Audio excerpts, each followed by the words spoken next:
So, previously, the group of you traveled north after handing off the fallout of the investigation into the death of Lander Goldworthy to Captain Stormsurge and trusting the members of the Blackburn Watch to see that everything gets resolved amicably as best as can be done. You traveled north to the Lisette logging camp initially. You checked in with a childhood friend of some of yours, the dwarf Bugram. You didn't stay long in the Lisette logging camp, though. They did have work. It was later to mid to late day as you arrived, and work doesn't stop until sundown. You did have business elsewhere in these parts, though. About a little bit more than an hour's journey west, northwest of the Lisette logging camp, in the foothills of the Cloudspire Mountains, there was a hermit woman by the name of Matron Toadtooth. You were informed of her existence by one of the promising potentials to take over Bat's position in the Blackburn Watch, as he was not experienced whatsoever with the described methods of decomposition that the group of you have run into thus far. And the group of you have been mystified by this large sapphire gem that you had discovered, seemingly mixed into this ritual that the late Mayor Tadell was attempting. So off you went.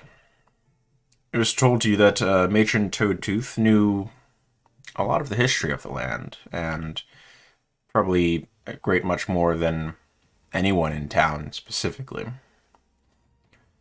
You met a seemingly younger looking drow woman, although appearances are a misnomer with elven races. And she told you the story of Quan before the civilizations arrived, of the Orcish tribes united in a steppe far to the north, and how they sprawled out over the continent after a time. How they used a henge network powered by these crystals, this sapphire you found known as a Bodemol stone, and of the collapse of said early civilization. The fragmenting of it from one banner into numerous and uncountable tribes once again, of the history lost over generation from generation. Nomadic lifestyles aren't the most adept at recording in libraries and scrolls and the like.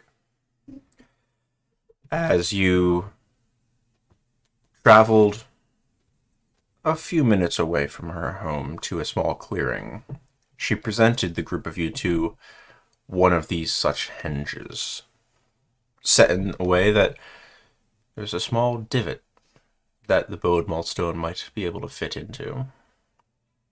She offered you a deal.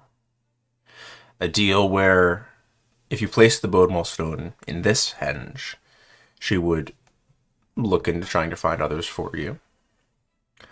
Allow the people of Elderthorn to use this henge if they need it, and it proves useful. And even allow a small road to be put in for horses and the like, even though it is upon her land. You tried to forestall giving her an answer, and she wasn't really having any of the stalling. It was a yes or a no, and it was a now. So the deal was struck. Upon placing the Bodewell stone, a shimmering curtain fell like rain and coated the inside of the henge. Unknown where it goes, what happens to those who pass through it, but the chance of being the first set of people in generations to utilize one of these things, you stepped through. And you found yourselves in a sun-blasted landscape. Sands everywhere. Ruins. Buildings partially collapsed, half missing ceilings, wood worn smooth by wind and sand over untold years. Structure is still standing, definitely still able to provide a modicum of shelter. You found yourselves in a courtyard within this city, it appears. The courtyard had a series of these henge gates structured throughout it. It's a hub of some sort. Although even including the one from which the group of you just stepped, none of them have a shimmering curtain, and all of them have empty divots upon them. You found a stone in the southern edge of this courtyard, marking this city as a name you recognized, Urcrypt, in the Orcish language. Finally, while he's looking around, trying to get bearings of your surroundings, you saw forms crawling over a higher structure off to your west. And this is where we're picking up. You've taken temporary shelter in this medium building to the south edge of the courtyard. What are you to do? So we are in the shade right now, Currently. from the sun. Yes, the building that you had selected, Dunnan, decently sized. It's about 15 feet square. About 15 by 20 feet. And a good 2/3 of it still have the flat roof over top of it. There are long slits carved in the walls very close to the ceiling of the roof that give the walls an appearance of sort of a comb-like structure. You suspect such that hot air that rises out of the building can be expelled into the surrounding atmosphere, and breeze can be filtered through.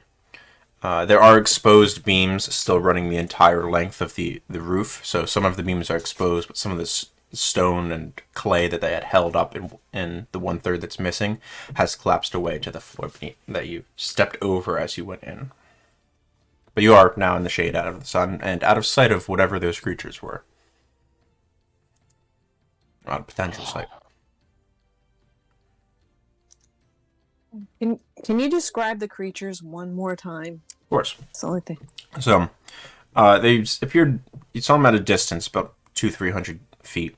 They were humanoid-ish looking, quite gaunt, very skinny. And you saw one of them sort of just trudging, sort of passed between two ruined structures, and you saw it. It kept trudging from left to right, and then it vanished out of sight behind another structure. And then another one that you saw sort of clambered up over the ruined section of a wall of a different building, crawling on all fours, pretty much like Gollum in Lord of the Rings. And when it turned over the top of the structure and put its head downward to sort of start descending the other side like it was a spider, it just sort of tumbled forward from weight because it was no longer gripping on anything when I tried to scale down the building. Didn't seem like a very smart move. And they didn't see us. Seemingly no. There was no indication that the group of you have been noticed. Okay. All right, let's assess our situation, I would say. Shit. It's blazing hot and we have limited resources, and there are some creepy monsters or creatures around. Hmm. So what should the top priority be now?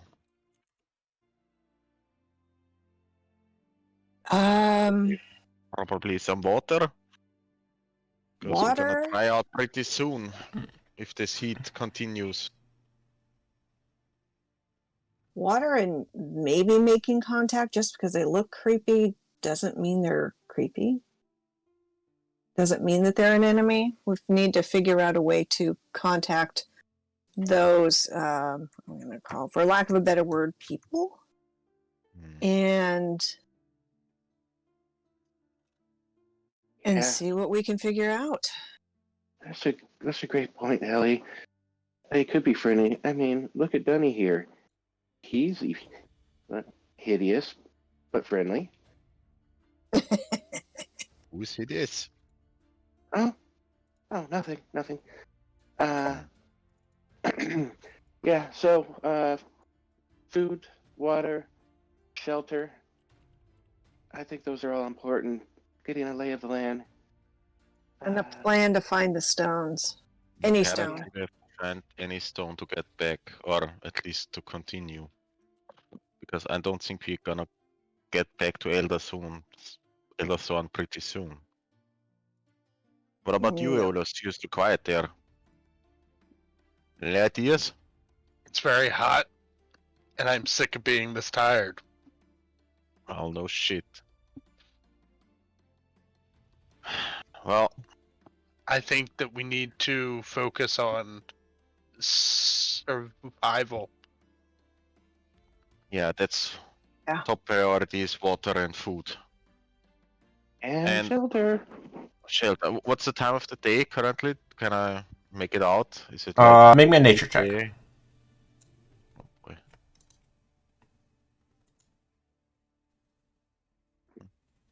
Yeah, so I know that we're in the shade, etc., but will this work for more than just one night?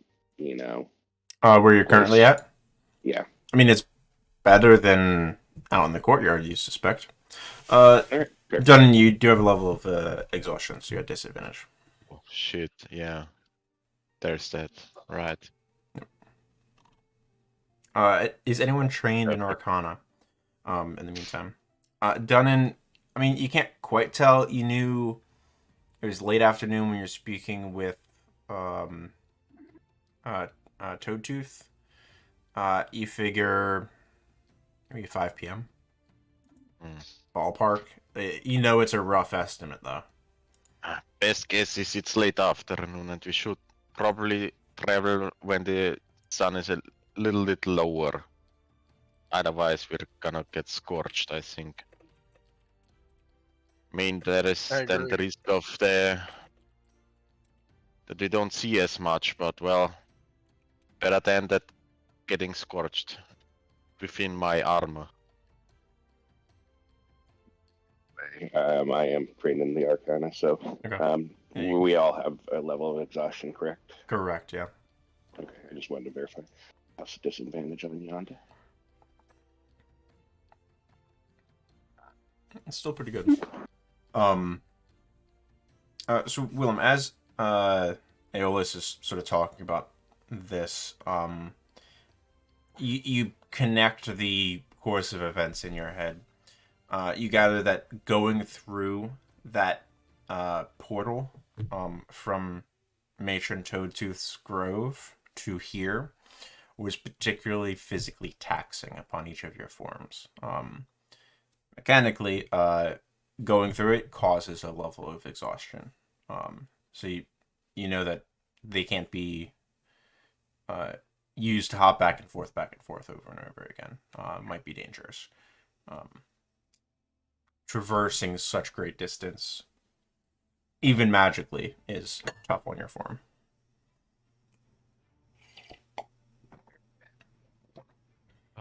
these people must have drunk some water, so there must be probably a well or something around. Maybe there is still some water in there. We should first take a look around when it's a little later and the sun is a little lower.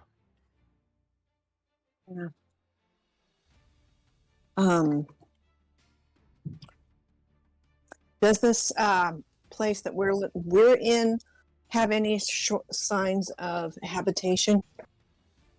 Give me a perception check.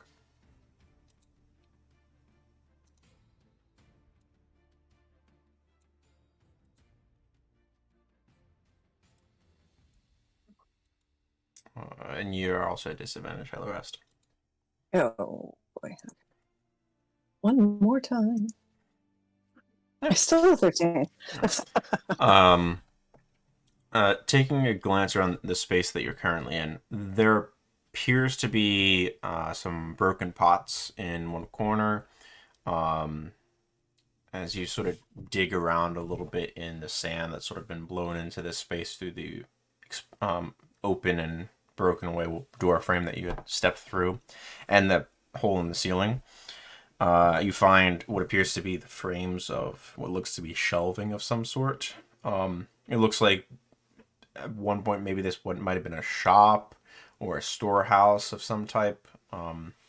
It's tough to tell, but I mean, clearly it looks like it was in use at some point. Yeah, but I'm just wondering if any of those are going to come back at us, or if it's been deemed uninhabitable by them for the night. Both things are things to consider. You see no sign of any of those creatures, whatever they are, in this space. Okay. They're, other than the footprints that the group of you have sort of caused, you don't really see anything. It's not like there's been a nest of things put together or like a cot of any sort. Okay. In this room. Okay. So they don't come in here, but they may not come in here for a reason. I'm worried about things that come out at night. So let's mark this place somehow and get ready to go out at dusk. That's all I can think of. Oh, then let's rest for a little while. Yeah. Agreed? Agreed. Yeah, agreed. Okay. Taking Preserve a your water reserves. I could take the first watch if you guys need, even if it's just a little rest. One of us should be vigilant, right? So you're taking attempting to take a short rest or a long rest? If you wanted to leave this area at dusk, you probably have time for a short rest. Yeah, a short rest. Yeah. Okay. Yeah, so about an hour passes as you sort of ruminate and discuss what potential options here. You ration your food carefully. Have some water. The rest passes uneventfully. As finishing up, and you poke your head outside, you can see the sun setting, getting quite low, and it's about half disappeared behind the mountains now.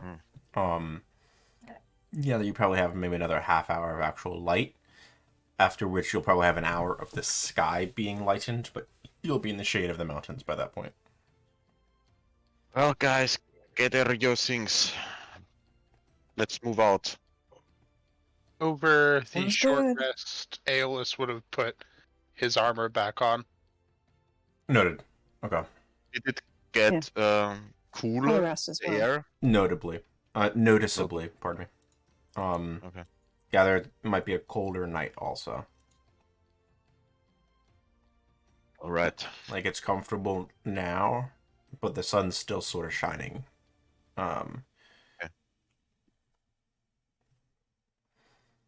When looking out, is there like any remarkable buildings or any way that leads to like a marketplace or anything that stands out? Um, like Be a tough a call. wide road or Yeah, whatever? give me a history check. Because this is more about like sort of noticing what's in the area, but also assigning it to your own experience as to like what different structures might mean. Yeah. Pretty good roll, all the same. You see the large courtyard that you arrived in seems to be the heart of this area, at least on this lower level.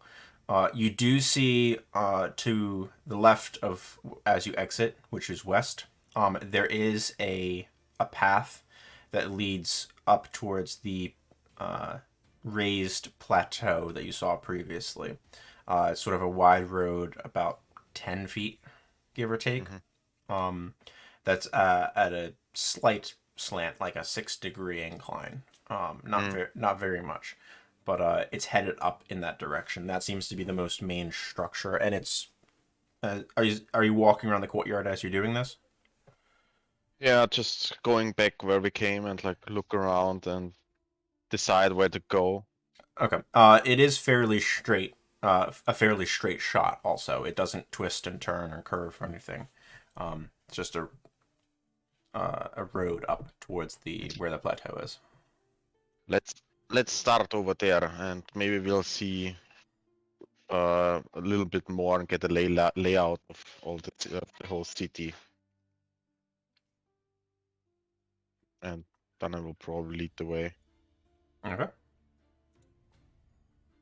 But looking around for these creatures that crept around. Sure. All right. What's the Yeah. marching order for everyone? Done first.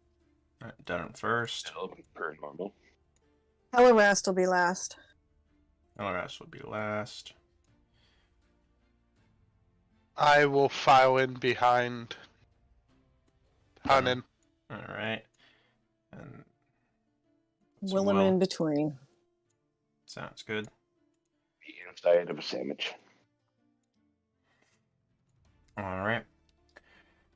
About 3 minutes walk from the courtyard, from where you arrived, up through the area, brings you to a large crack in the ground, canyon almost. And the road that you've been following looks like it should be a bridge over this, and you can see where the bridge was connected previously, but the bridge itself has broken away. There's about a 10 to 15 foot gap at its narrow section, about a 20-foot gap. The break is uneven. And on the far side, you can see this rocky plateau outcropping that you've now risen up to the same level as. And the canyon below is about 75 feet down to the floor of it. There is no way around it. Just not that you see it immediately, no.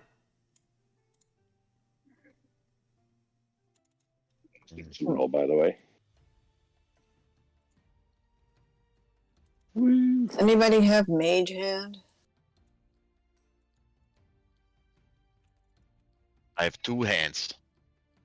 You don't have mage hand though.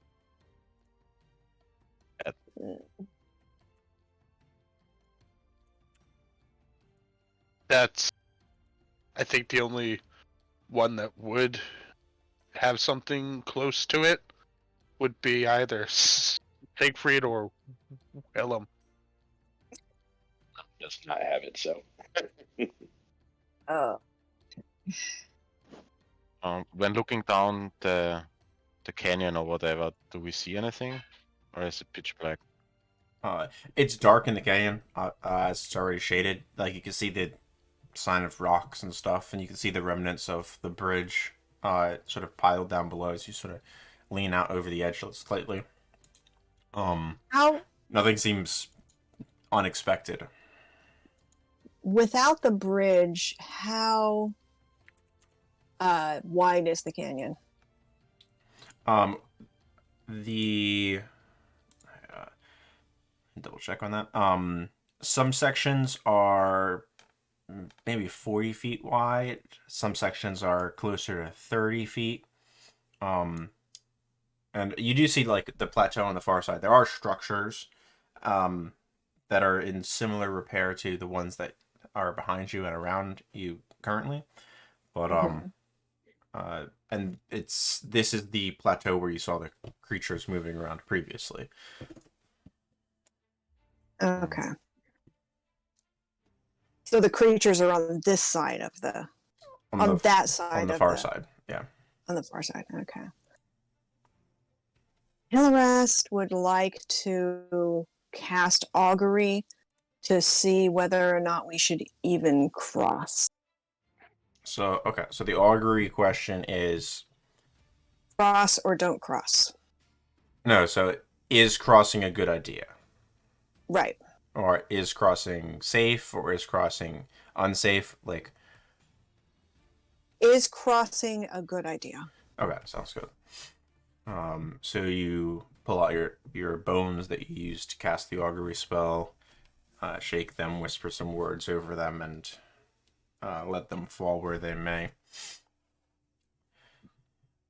You receive both weal and woe.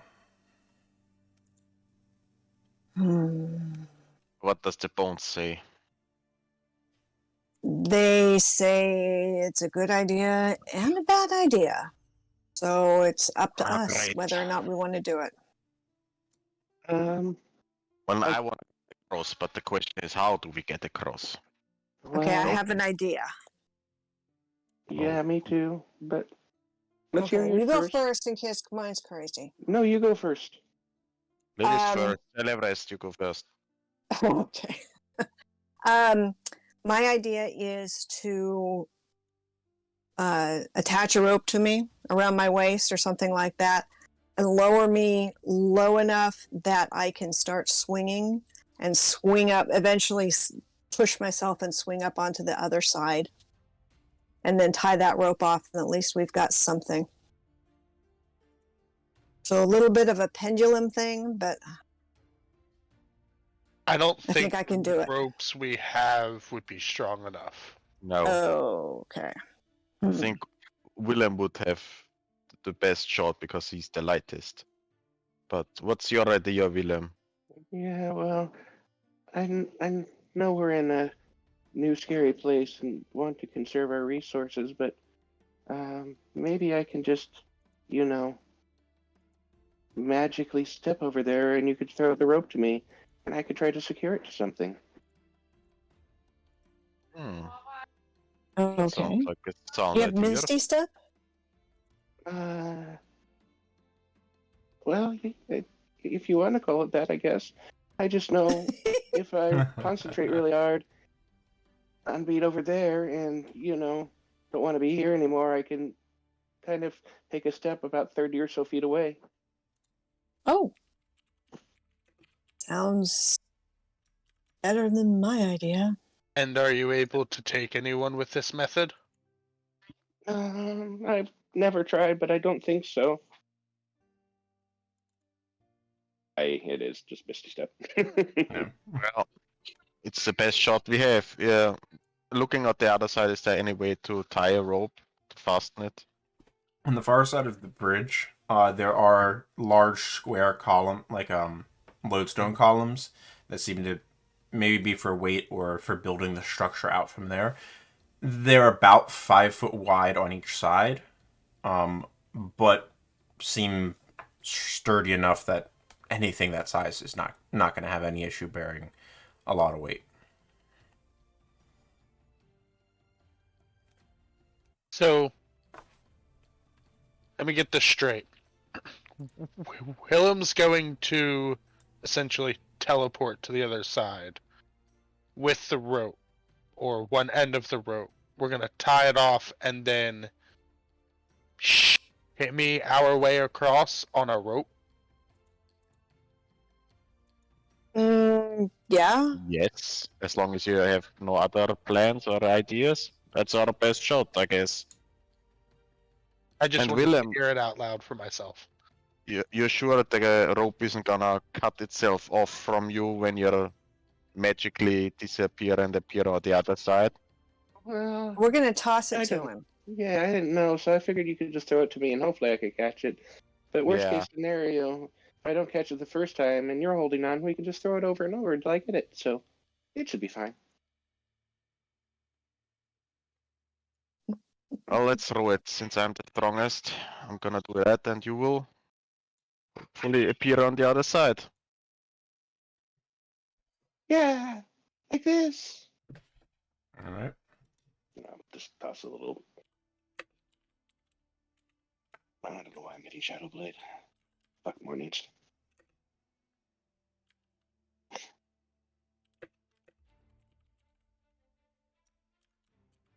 Okay.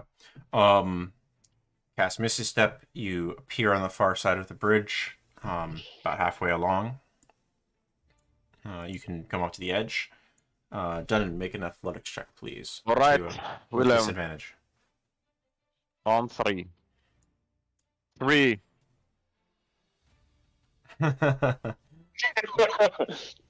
Easy enough for you, Dunnan. It's only about 15 feet. You have this cord of rope all bundled up. You set it, you undo the knot, and you set it in such a way that it should uncoil as it flies through the air, so that way you can still put some good weight behind it with your throw. You get it, Willem square in the jaw with it. It sort of tangles around your neck and face for a moment, Willem, before you fix it. Easy enough. Why would you do that to me? You're not really idiots. I just said it to be funny.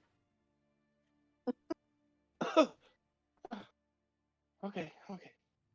Just need to tie it.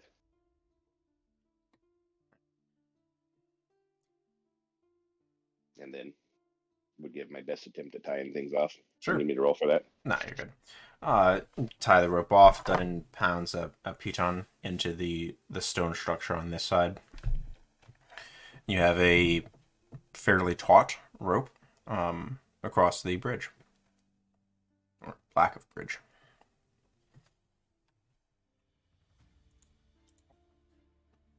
Okay. Hillerast will start. She's just gonna swing down onto the rope and hand over hand crawl over and swing herself up onto the other side, like on monkey bars or something. Sounds good. Make an athletics check. You would have disadvantage for the exhaustion, but advantage because of the rope, so straight roll. Okay.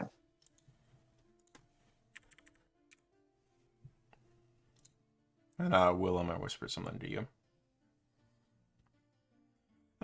Hellerest, not a problem. About a minute of carefully moving across, knowing that there's a great fall beneath you, making sure that each of your grips is quite solid. Before you finally clamber over the broken edge of the bridge, and then stand up near Willem. Thank you. Okay. All right, who's next? It will head across. Sounds good. Same thing. Athletics, straight roll. Takes you a little bit longer, Aeolus, better part of 2 minutes. As you're crossing, feel like your fingers start to slip at one point, but sort of reaffirm your grip and take a few deep breaths and focus before you sort of use your legs to build up a little bit of momentum, get that next grip started, so that way you can get back into the rhythm of everything before Hellerast is able to grab your arm and sort of help pull you up. Yeah. All right. And that leaves Dunnan. And Dunnan, are you back? Nope. Nope. He said he's swapping computers. All right. Well, while Dunnan's working on that, I'll roll his athletics for him. One moment. I'll find a sheet.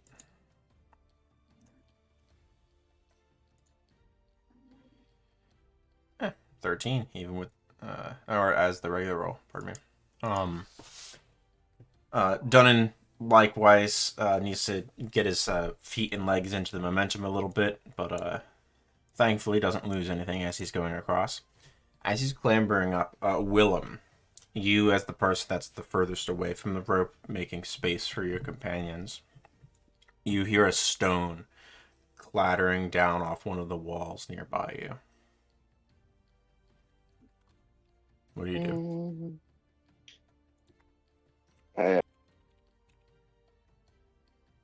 I would try to conceal myself as much as possible, but before that, I would elbow. Who would be the closest party member to me? Hellerast. The rest, yeah. Helly, I hear stones. They're doing stony things. Moving. I don't know if it's us or them. Probably them. Just That keep was an my eye out for thought, us. What did I miss? Sorry. Everyone's swinging It's across. what noisy. You made it fine. Okay, cool. Everyone died.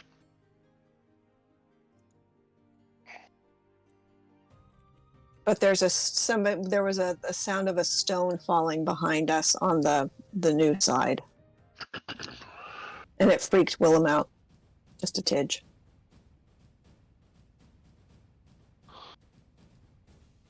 Willem, as you sort of press up against the stone after alerting Hellerast, you see one of the creatures that the group of you spotted previously sort of clamber over the wall and sort of fall and does almost like a roll and tumble in front of you before standing up nearby.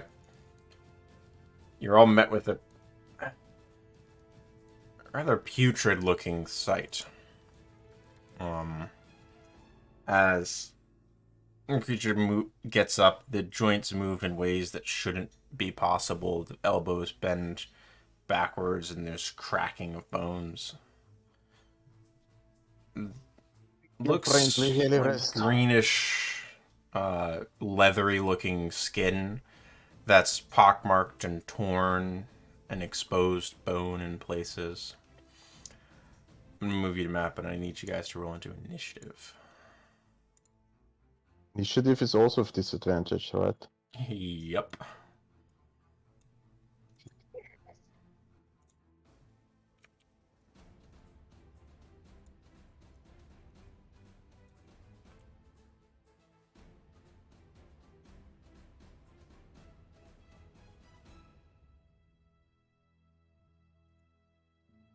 Twice. Sorry, I didn't have my token selected when I did it. Yeah, neither did I. All right. Oh, I did it twice. Sorry. That's all right. Hellerast. I'm also going to run up and get coffee, so I'll be back in a mo.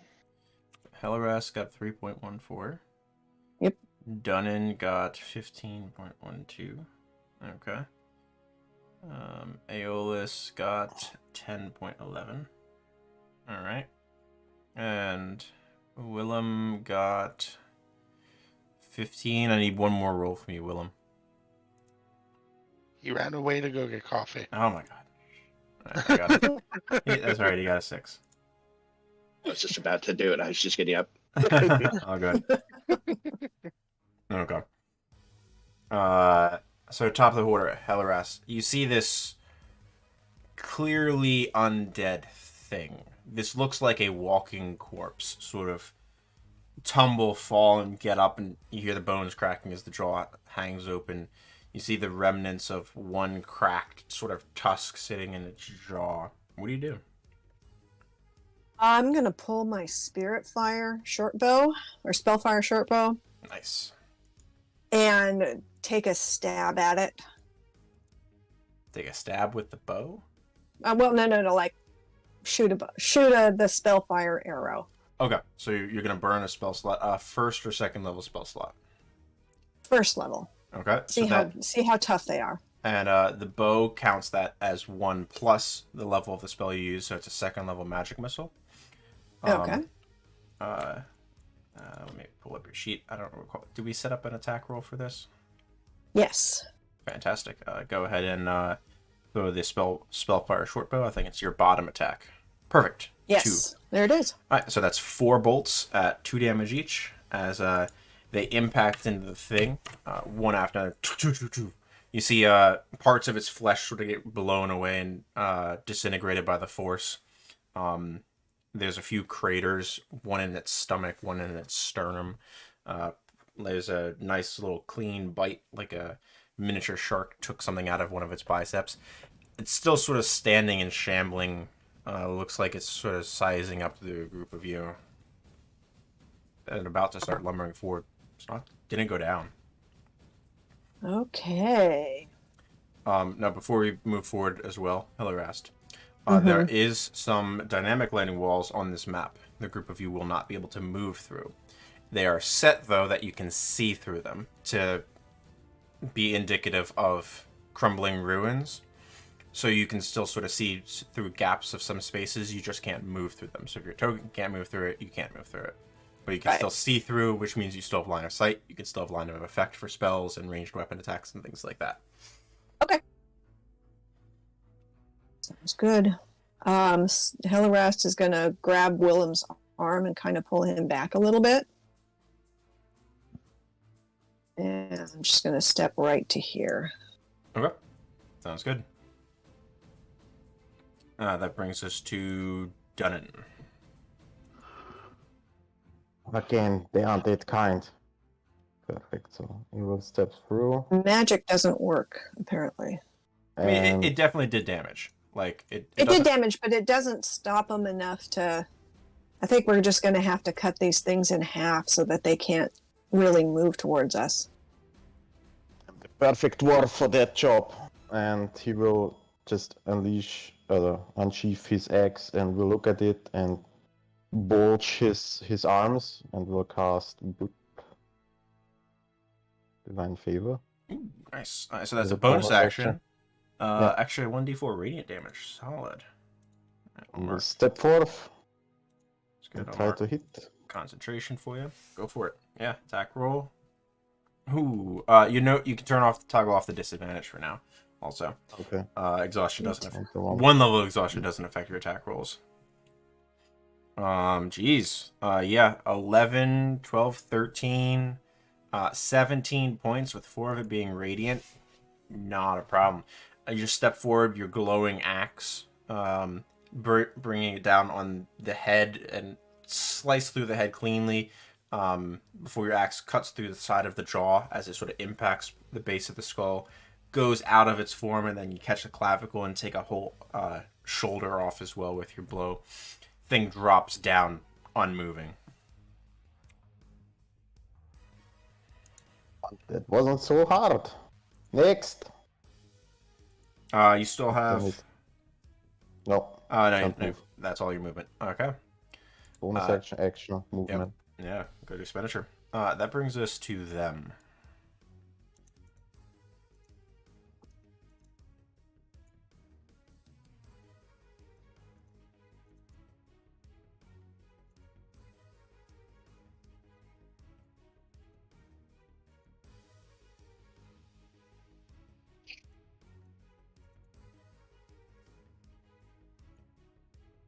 You see from all over, things are starting to get alerted to the sound of something in this space. One of them was able to get close enough to be in range of somebody. As it sort of clambers over the wall and sort of steps on this wide, flat stone next to you, Willem, it's going to try to slam into you with its arm. It's only going to be an 8 to hit you, no good. Let's go around to No, get it away. Aeolus. Oddly, there's no smell, thankfully. Oh, well, that's a good thing. Bonus action, Aeolus is going to activate his Crimson Right.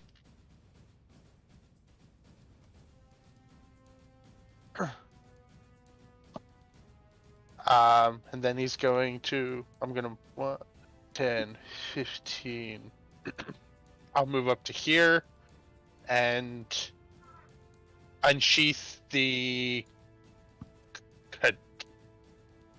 katana Ooh, okay. and try to strike this creature. All right, sounds good. And the first weapon attack that you've made with that, so you have advantage on the first attack roll, if I recall my own creation correctly. Yep.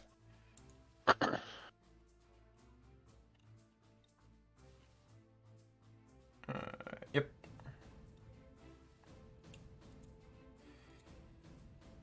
Ooh, there we go. Just came up for me. Perfect. 21 hits, yeah. 7 points of slashing and 2 points of lightning damage. Nice. 9 points total. As you take a heavy blow into this, you feel it hit bone and you just sort of slide the sword around it as you go. It's still standing, but it looks like you took a nasty chunk out of it. Awesome. And then Aeolus, not really wanting to stand on the bridge, is going to continue moving. 4, 5, 10, 15, 20, 25, 30. The creature is going to take a half-hearted swipe at you as you're trying to sprint away. With its attack of opportunity, it does get a 20 total to hit you for Yeah, that hits. 4 points of bludgeoning damage. Awesome. And as you're just That's struck my turn. by a remarkably solid bony fist. The fuck was that?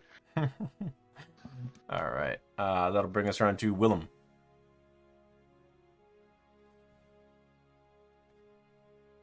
Willem to the rescue. Yeah, he does hum that too. And then he tries to, Hums his own battle music. yeah. Steps back. Does that creature hit me, or did it already take its opportunity? Tried it. It got an attack on Aeolus. Didn't get one on you. Okay, I wasn't sure if that was the one. So once I step back there, I'll go and a 1 and a 2 and a pew pew pew. Ooh. All right, that's a dex save on that one. I'm assuming. No. Got a 0. That is 3 points of necrotic damage. It does seem to be affected by necrotic damage. Totally fine. And because it failed by 5 or more, it falls prone as well. Oh, sorry, it's grappled. My apologies. Oh, yeah. Yep. So its speed is now 0 for the round. Oh, Nice. yeah. All right. Anything else, Willem, before we move along to Hellerest? All right, Just Ellie. getting out of the way and hiding by the edge of the bridge. Hopefully not to my... Over Yeah. 75-foot fall. Yeah. Oh god. Okay. So this guy here is still in play. This one here, still standing, is currently sort of tethered to the ground. Like you can see, it's trying to sort of take a step off to pursue where Willem went. But his legs are sort of wrapped up in this coil of shadows, like a silk wrap around his leg, going all the way up around his waist where it terminates, and he can't take that step forward. Can't take that step, so I can ignore him. Correct, yeah. And he's made his opportunity attack, so you could walk past him if you wanted. Okay, yeah. I'm gonna take a turn to cast Armor of Agathis on myself. Okay. It seems like it would be prudent, and sounds then I'm gonna move up to Aeolus. Are you doing that at second level for the extra 5 for a total of 10 hit points, or just doing it first level? I'll do it at second level. Second level, okay. So you get 10 temporary, and as long as they persist, anyone that damages you takes 10 damage. Right. Pretty solid. And then I'm gonna go ahead and move up to here. Oh, sounds good. And that's my turn. Yep. Yeah, that's move back to snap. Yeah, you got plenty of movement.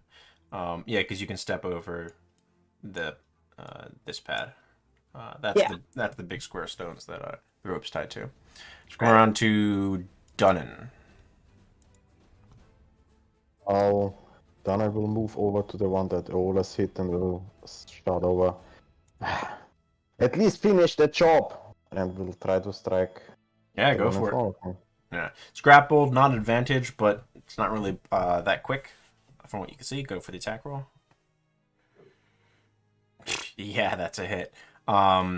As Willem sort of just tethers it in place, you take the opportunity to right above where Willem's tether sort of ends. You just bisect this thing laterally, and the upper part of the body just sort of tumbles down into the pit, and that thing is dead. Easy as that. And then he will move next to Aeolus and prepare for what's to come. Just like in the laboratory. All right, that brings us to the creatures.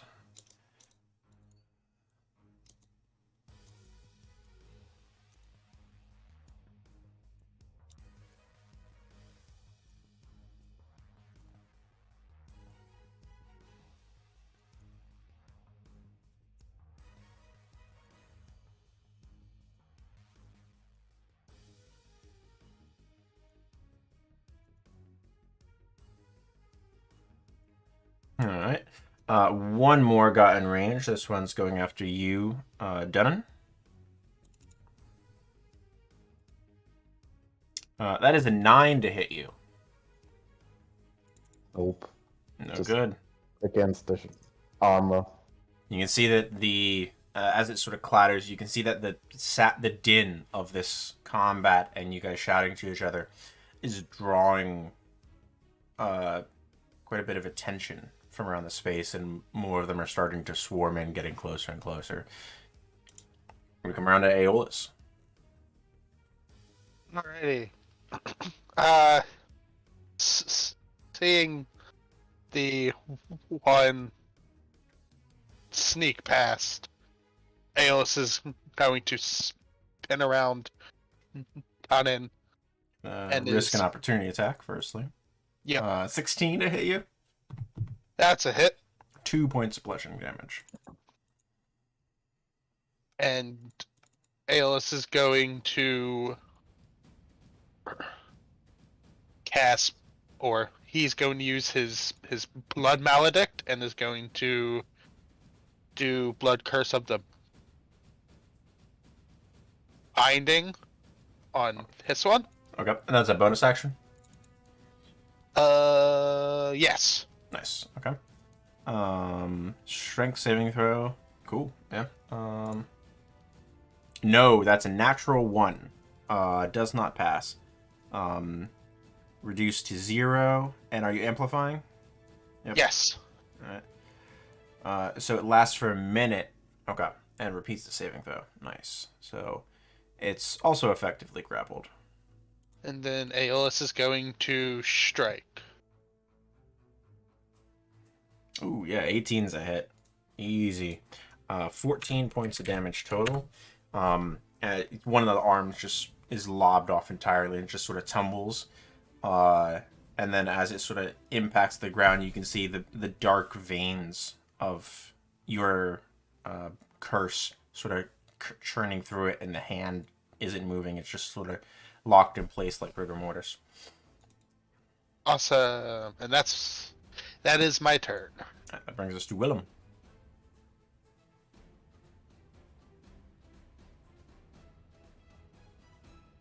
So there is this one that was sneaking towards me. Mm-hmm. And it's grappled, is that what I caught? Effectively. Its speed is 0, and it has to keep saving to try to get out of it. Okay. What would that do? I'm curious when I... Didn't some part of that one tumble down into the ravine? No, that was the other one that was there. Oh, okay. This is a new one. Okay. Yeah, there's a couple along this side here that sort of clambered over these ruins. Dunnan bisected the one that was here, and this one came from over here and sort of clambered over where its companion was. So it restocked the rank. Okay. So yes, I'm going to Ooh, right. try to double grapple it. We'll see what happens. Yeah. Wow. Okay, it got a 14 exactly. That passes the save. as it's sort of focusing. You went for the arm that Aeolus inadvertently cut off. So maybe that's why the arm's now trapped on the ground. Did you see that? I got it. We gotta hand it to you. Oh, jeez. Anything else, Willem? Quite handy with those jokes. No. All right, around Hellerest. Okay. Hellerest is gonna focus on this one to her left, to her west. And she's gonna take her, since it seems that physical is better than mental or magic, she's just gonna take her hand axe and aim it at its neck and see if she can just decapitate it. So right, go for it. One step forward. Hand axe. Ooh, 23, yeah. Definitely a good hit. 6 points of slashing. You dig deep into the neck and sort of yank the hand axe out towards you.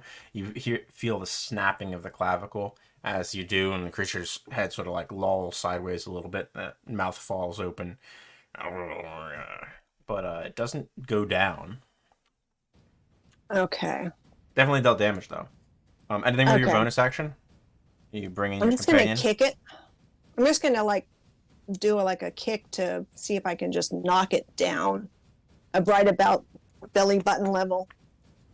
Just shove it over. You can for flavor, but not really for shoving. Like, you would need to make a shove attack to try to knock it prone. Okay. Yeah. What kind of bonus attack can I take? The hand axe is offhand, so if you have a second hand axe, you could use that. I do not. You also have your great spear if you have That's that true. drawn. Yeah. But you had the bow, so you just stowed that. Yeah. No, I'll take a great spear attack at it. Yep. The other option is to bring out your spider. That's also a bonus Not action right for now. you. Yeah. All Not so right now. great spear attack it is. 8. 8 actually hits it. Good. So that's going to be an additional 4 points of piercing damage as you sort of jam towards the gut of it.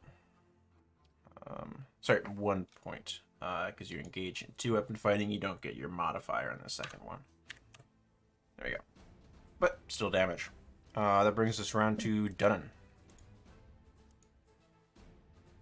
Dunnan sees Hellerest going a little bit off, and he will shout, "Hellerest, get back into formation or they swarm you!"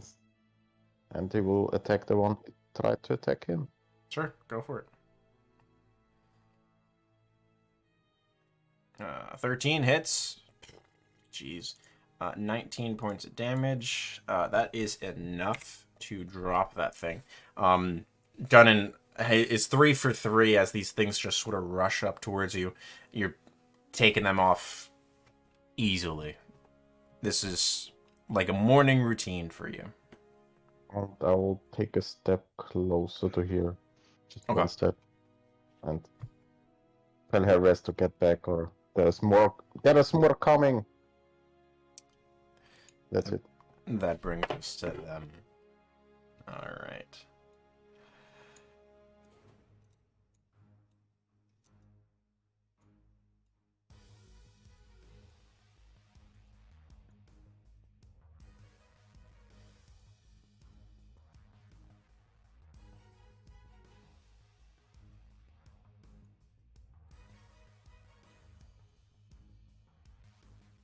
No, I don't want that.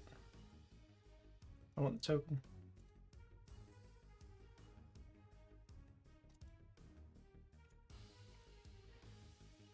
Alright. Now to their attacks. Hellerest, firstly you have the one that you just attacked. It's going to try to slam into you. 22 to hit you.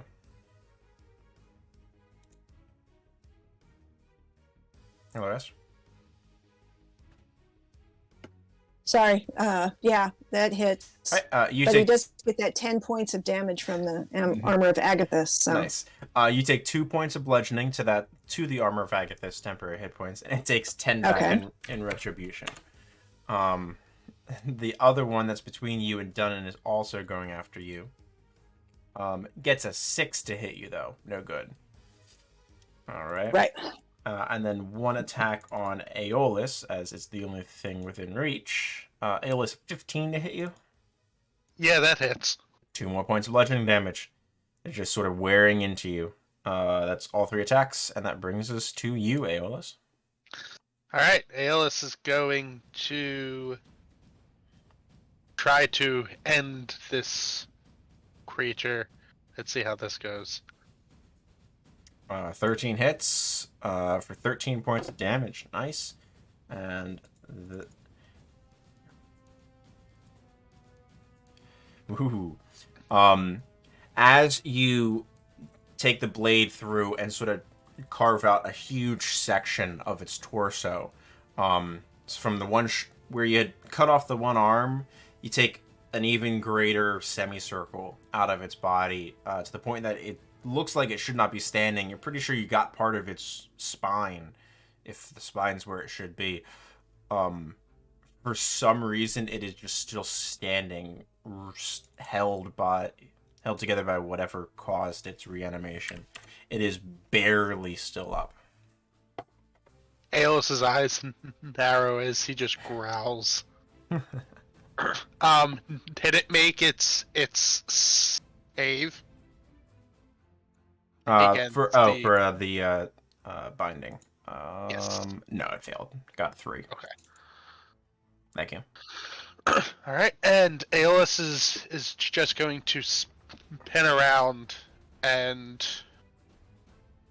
just look at everything else that's on its way.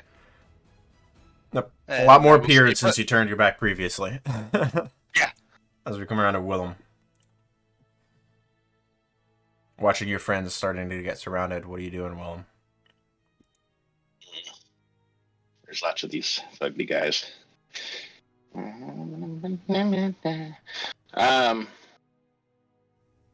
suppose I will target one next to Helly, for Yeah. she is always pleasant to me. Alrighty. Ooh, Chaos Bolt. 15 hits. Okay. Go ahead and roll me Too some bad I didn't damage. actually get that nice natural 20. Oh well. Take that off of disadvantage you told us to earlier. All right. So 2d8 and a d6? Yeah, 2d8 and a d6. Pardon. Ooh, 14. It was a lovely burp, whoever burped. Alright, so you have poison or thunder are your options for 17 points of damage. Thunder it is. Alright. That goes to there. Alright. As the undulating chaotic energy impacts it, and you can see its form sort of vibrate violently, shaking off bits of its skin. A few fingers fall here and there. It still seems to be somehow held together by whatever malice and arcane creation has spawned this creature. It's barely held together, similar to the one next to Aeolus.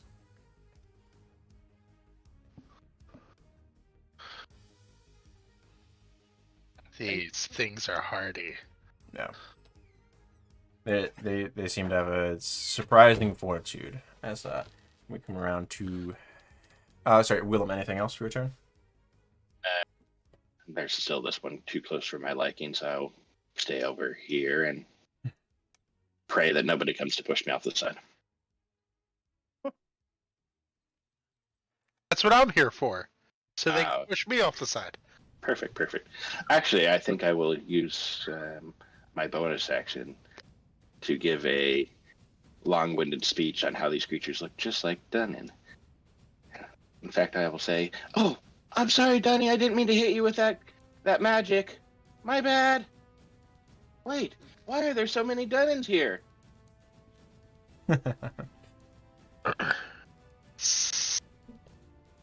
Psychic damage to your party members. That's great. Classy. All right. We'll come around to Hellrast now. Okay. She's going to take a hand axe to the one to her. Hellrast is assuming that this one right next to her is going to take an opportunity attack when she moves. So she's going to ignore him for a minute and hope her armor back at this 10 points actually get him. She's going to take a hand axe to the one up and to the right. Okay, the one next to Dunnan as well. Yeah, between us and Dunnan. Go for it. Oh, 15. Yeah, that hits. 4 points of slashing as you chunk into that thing. And then I'll do a great spear to him as well. Yep. 22 hits. That's 4 points of piercing damage. You don't get the strength modifier. But good. Extra damage is always good. And then just going to go ahead and take one step towards Dunnan. Okay. Now, are you knowingly provoking it so that it'll hit you and you're trying to use Armor of Agathis to do it? Or are you still trying to avoid the hit if possible? No. I'm hoping the Armor of Agathis decimates it. And it looks like at 10 points, a little bit more is going to take it off. So if you're willingly letting it hit you, I'm just going to roll damage. Okay, yep. All right, so you take 4 points of bludgeoning damage from the hit that you intentionally provoke and allow to hit you. So 4 points off your Armor of Agathis. It takes 10 points of cold damage. And it fails the Fortitude save. As it sort of freezes for a moment, it's covered in this frost and then just shatters into hundreds of pieces. Good use of the spell. Okay, Dunnan. You should have 4 points of temp left, right? Are you happy now? I'm here. I wasn't that far away, by the way. That brings us to Dunnan. Better stay close, and he will, because he heard Willem's insult, will take a mental note to himself, right? Let them eat the small elf. And we'll try to finish the one off next to... Yeah, go for it. Big attack roll. Oh! Nice! So he's so fueled with anger by Willem's insult, he just cleaves the one in half. Easy enough. You can see where the axe passes through. It sort of just shimmers for a moment as the radiant energy sort of sears everywhere that it's cut. It seems like no matter what blow you do to these things just cannot stand up to it. So better not anger this dwarf. Oh, I can tell which one you are now. You're the me. one with the glowing axe. And he will take a step to the right. Sorry, Marcus, I didn't mean to cut you off.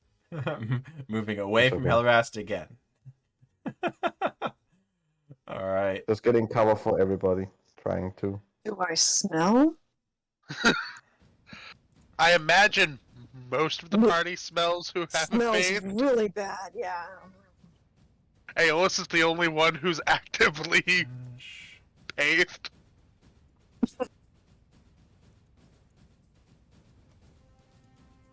Oh, that's a lot of party.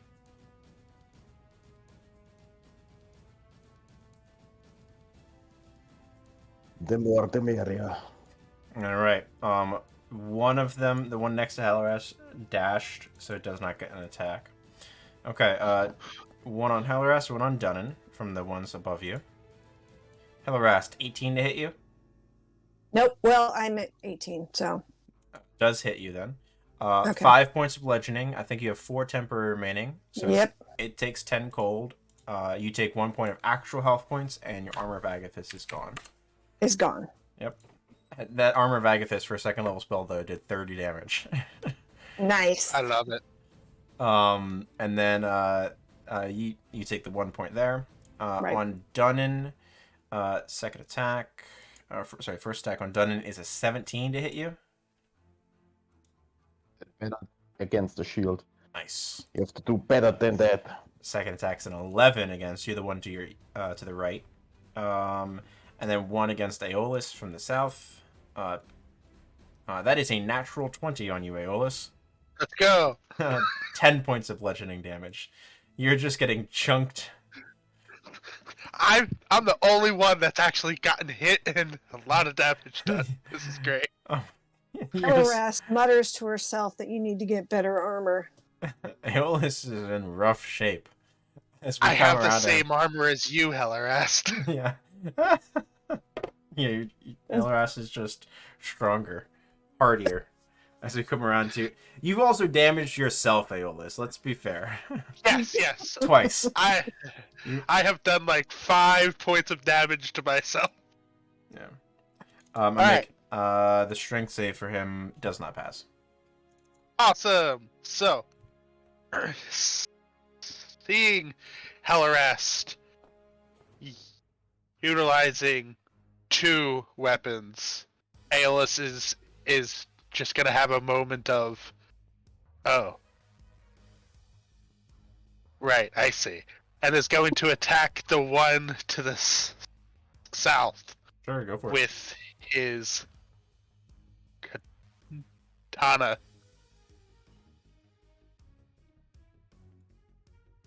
Uh, 23 hits.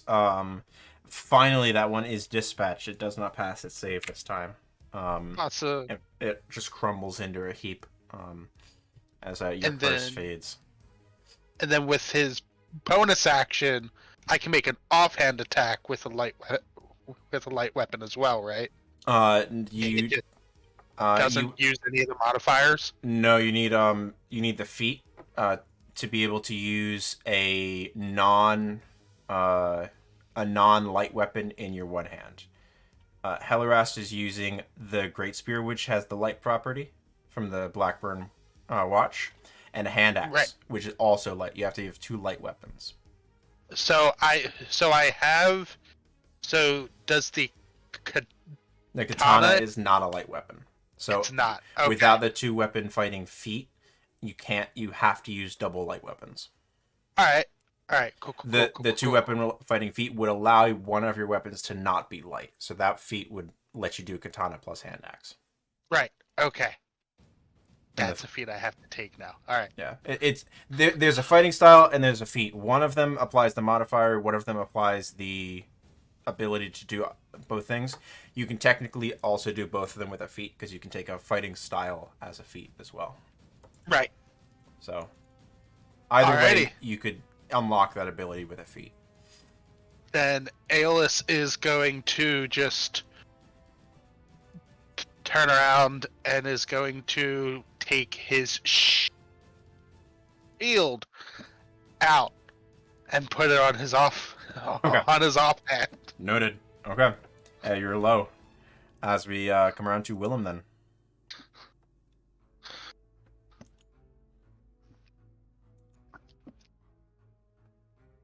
Willem, you there? Taking myself off of mute, I accidentally, All good. muted him.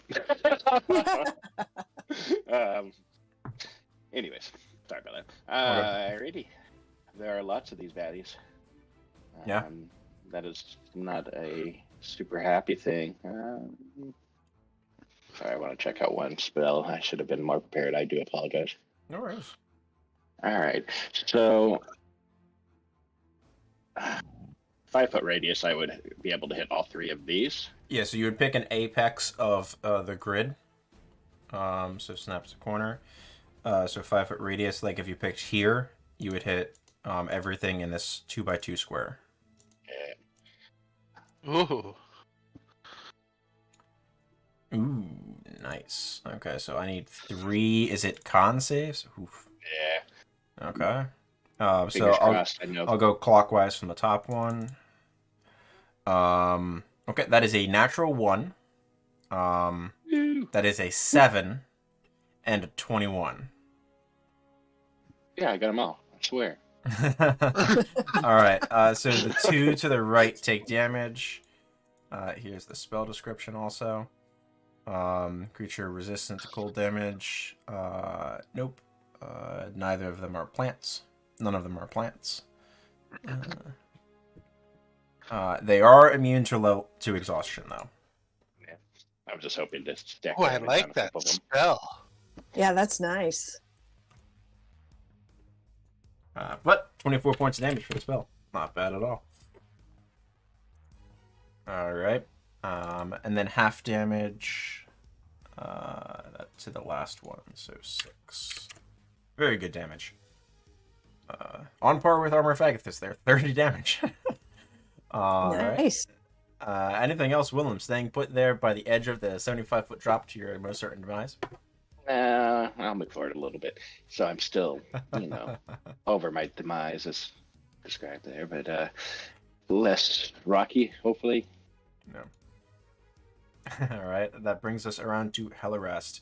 As you sort of size up what's going on around you, top of the round. There doesn't appear to be any more coming towards you.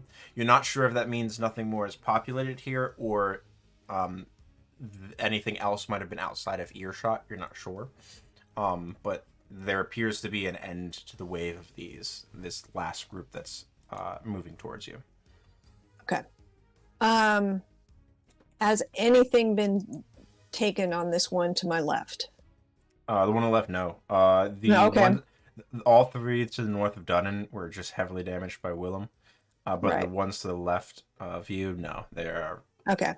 I'm just going to do my standard hand axe and great spear to that one to my left. Sounds good. Chunking the damage in. Yeah, 24 hits. Gather these things are not difficult to hit. No, so 6 it's so close. plus 4, 10 points of damage total. Pretty solid. As you sort of do this 1-2 combo, utilizing your Blackburn Watch training to great aplomb here. The benefit of the Great Spear coming in. Yeah. As that's action and bonus taken care of, that brings us around to Dunnan. Oh, he sees Aeolus getting battered pretty hefty. He's gonna turn around. Come on, Aeolus, pull yourself together. You don't want to miss what I do next. And he will try to hit the one on the right. To the right of you? Give that one is some... that one is fresh, but you can still hit. Alright. Big damage, yeah, 16 points there. Anything else on there? No. Okay. Send back around. 16 points. A good solid blow. You sort of embed your axe into its chest for a moment and yank it out, leaving a nice big hole in the middle. But it is barely still standing. It looks like it can't take another one of those hits, but it is still going. For flavor, he'll just bash his axe against his shield to get their attention. Just for flavor. Come on, get some dwarf meat. Sure, make a intimidation check. Why not? Intimidation.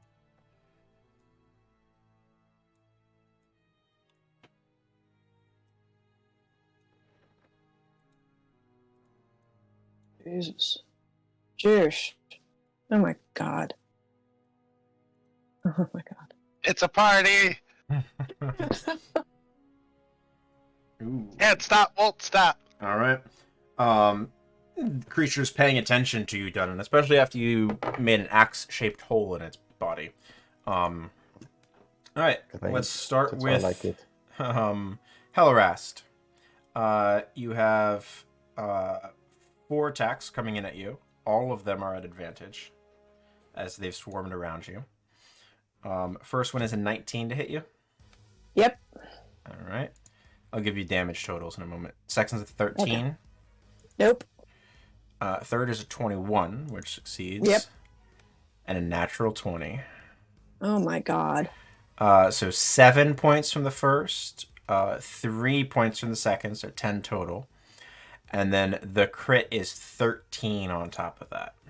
Okay. Wow. I'm still alive, but holy shit.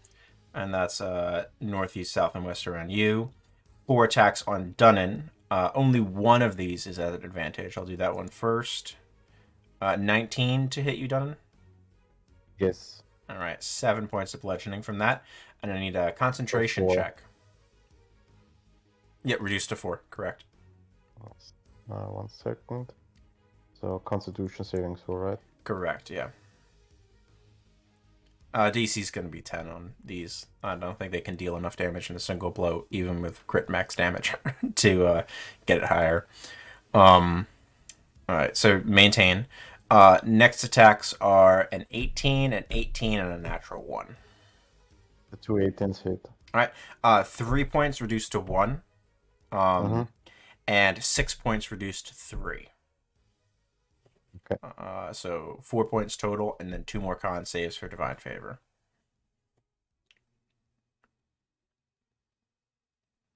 Maintain, and 1 more con save.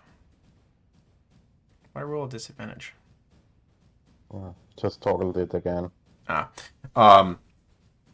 You maintain that divine favor, that thing that's been helping you take these things down significantly more easily than your companions. You are not letting that go. You maintain this steely focus. 1 attack against Aeolus. Let's go. 5 to hit you. Eh. Damn it. All right, that brings us to you, Aeolus. Aeolus gonna strike the one that tried to hit. All right, that's the one to your right. Yeah, 11 hits, 13 points of damage. Ooh, no. That's damage the correct one. As the lightning is just sort of crackling through these things. They don't seem to be particularly susceptible to it, but it's helping you chunk through them pretty quickly. You can see bits of the flesh sort of frying and bubbling as it goes. Anything else, Aeolus? Staying put? Moving? Would it be a standard action or a bonus action to light a torch, like striking it? It would be an action. It would be a used device action. Okay. Then Aeolus will spend his. You can get a torch out, but Yeah. you do currently have your shield and sword equipped, so you don't have a free hand at the moment, unless you want to drop your shield. No. Yeah, Aeolus will just hoist his shield up, and will shout to Dunnan. I know you woke me up to tell me that you were gonna do something amazing. Did you do it yet?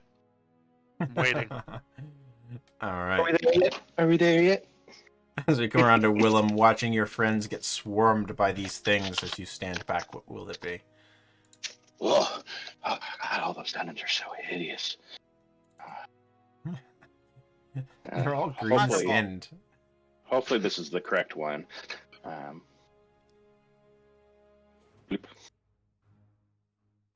Ooh, nice. Yeah, 14 hits. Go for damage.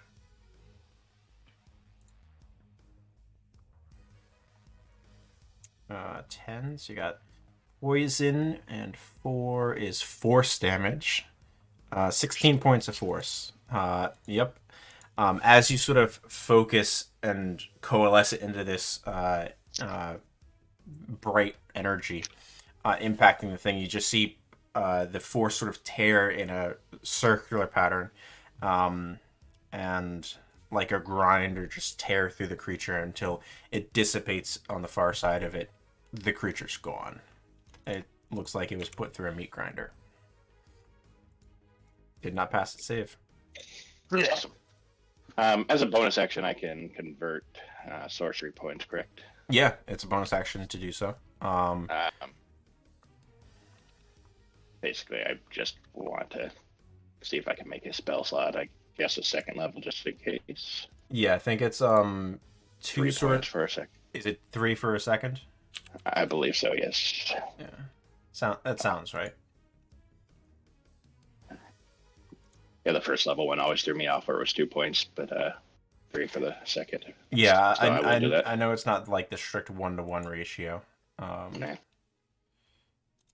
Just the font to magic. Yeah, 3 points for a second. Just grab the chart. All right. So that's the bonus action. So you focus, steal yourself a little bit, pull some more magic out of the weave. Yep. All right. That'll bring us around to Hellerast. Okay, Hellerast is feeling a little desperate and wishing she had taken a step toward Dunnan, but it's okay. And she's hoping that these guys have very little perception because they're dead, and she's going to cast Pass Without Trace on the entire party.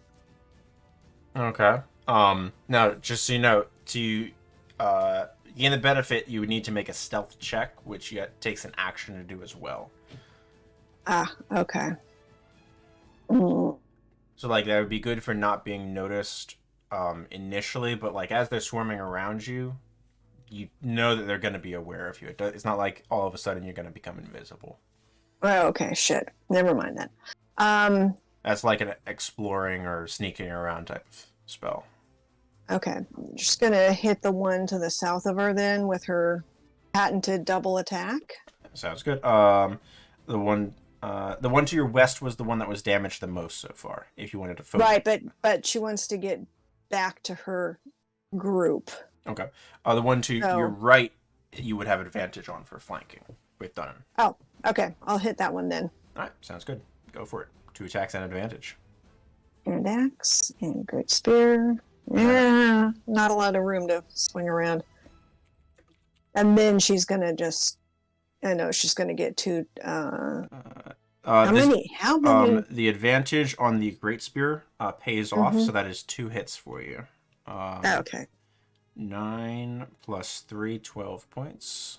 It has to make 2 saves to try to stay standing. Makes the first one, fails the second one. As you sort of put your axe into its leg for a moment, thinking that it's going to go down, it just sort of still stays standing before you take that lunge with the great spear and up through its jaw into its head. And as you pull the spear out, it just sort of crumbles. Okay. Good. Gonna stay put, so no attacks from moving. All right, sounds good. That'll bring us around to Dunnan.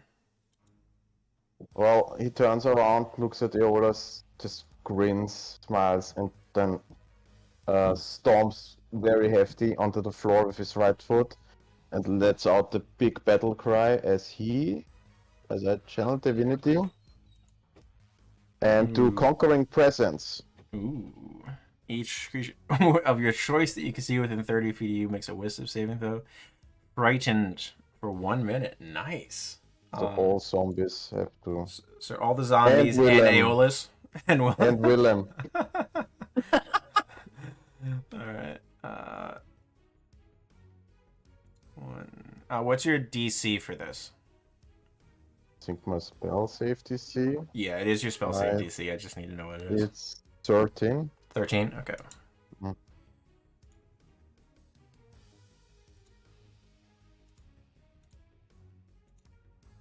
Sorry, what save do I need to make? 13 wisdom save. And perhaps two. Oh, God. All of these Dunnans are just terrifying. Oh. I did roll a natural one for a -1 total on one of them. All of the red dots are frightened of Dunnan. So they have disadvantage on Disadvantage on attacks attacks. Yep. and ability checks or something. Yeah. Checks and attack rolls. You can't Brutal. really move closer. Yeah.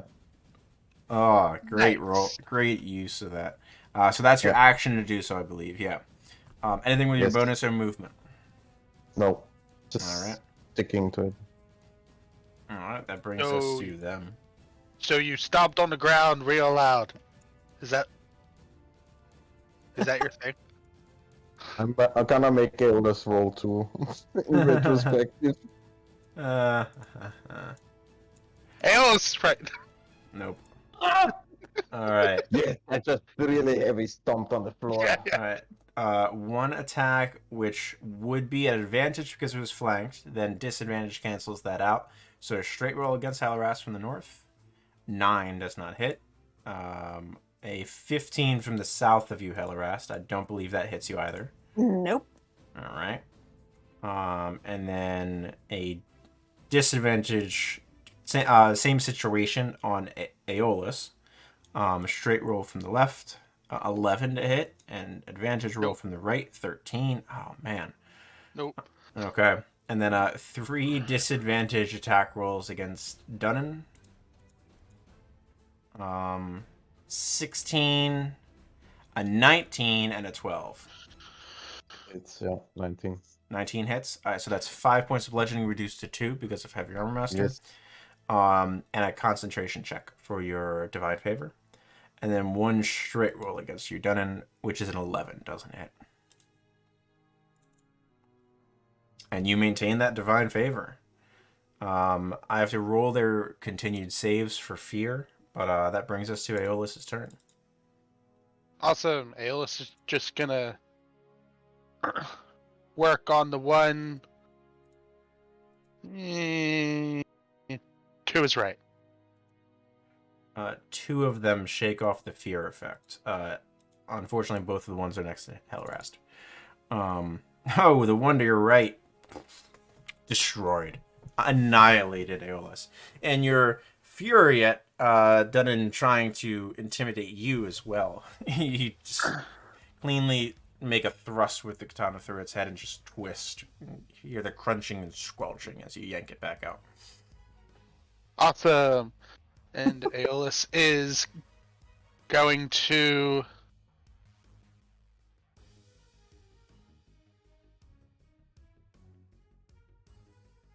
I'm gonna stay put. Okay. And that's my turn. Sounds good. That'll bring us around to Willem. Fair. I think I will target this not so friendly friend. Okay. And wish me luck. This was the one to the south of Helrast? Or the one next Correct. to... Okay. 23 hits. I gotta go for damage. Jeez. Very good success with Chaos Bolt so far. Except a damage. Yeah. I spoke too soon. Yeah, fair. Ooh, 5 points. Okay. Of acid or cold. We'll go for the acid. All right. Now the area is filled with the smell of boiling flesh. Oh. Oh, All right. That'll pop us around to Helrast. okay.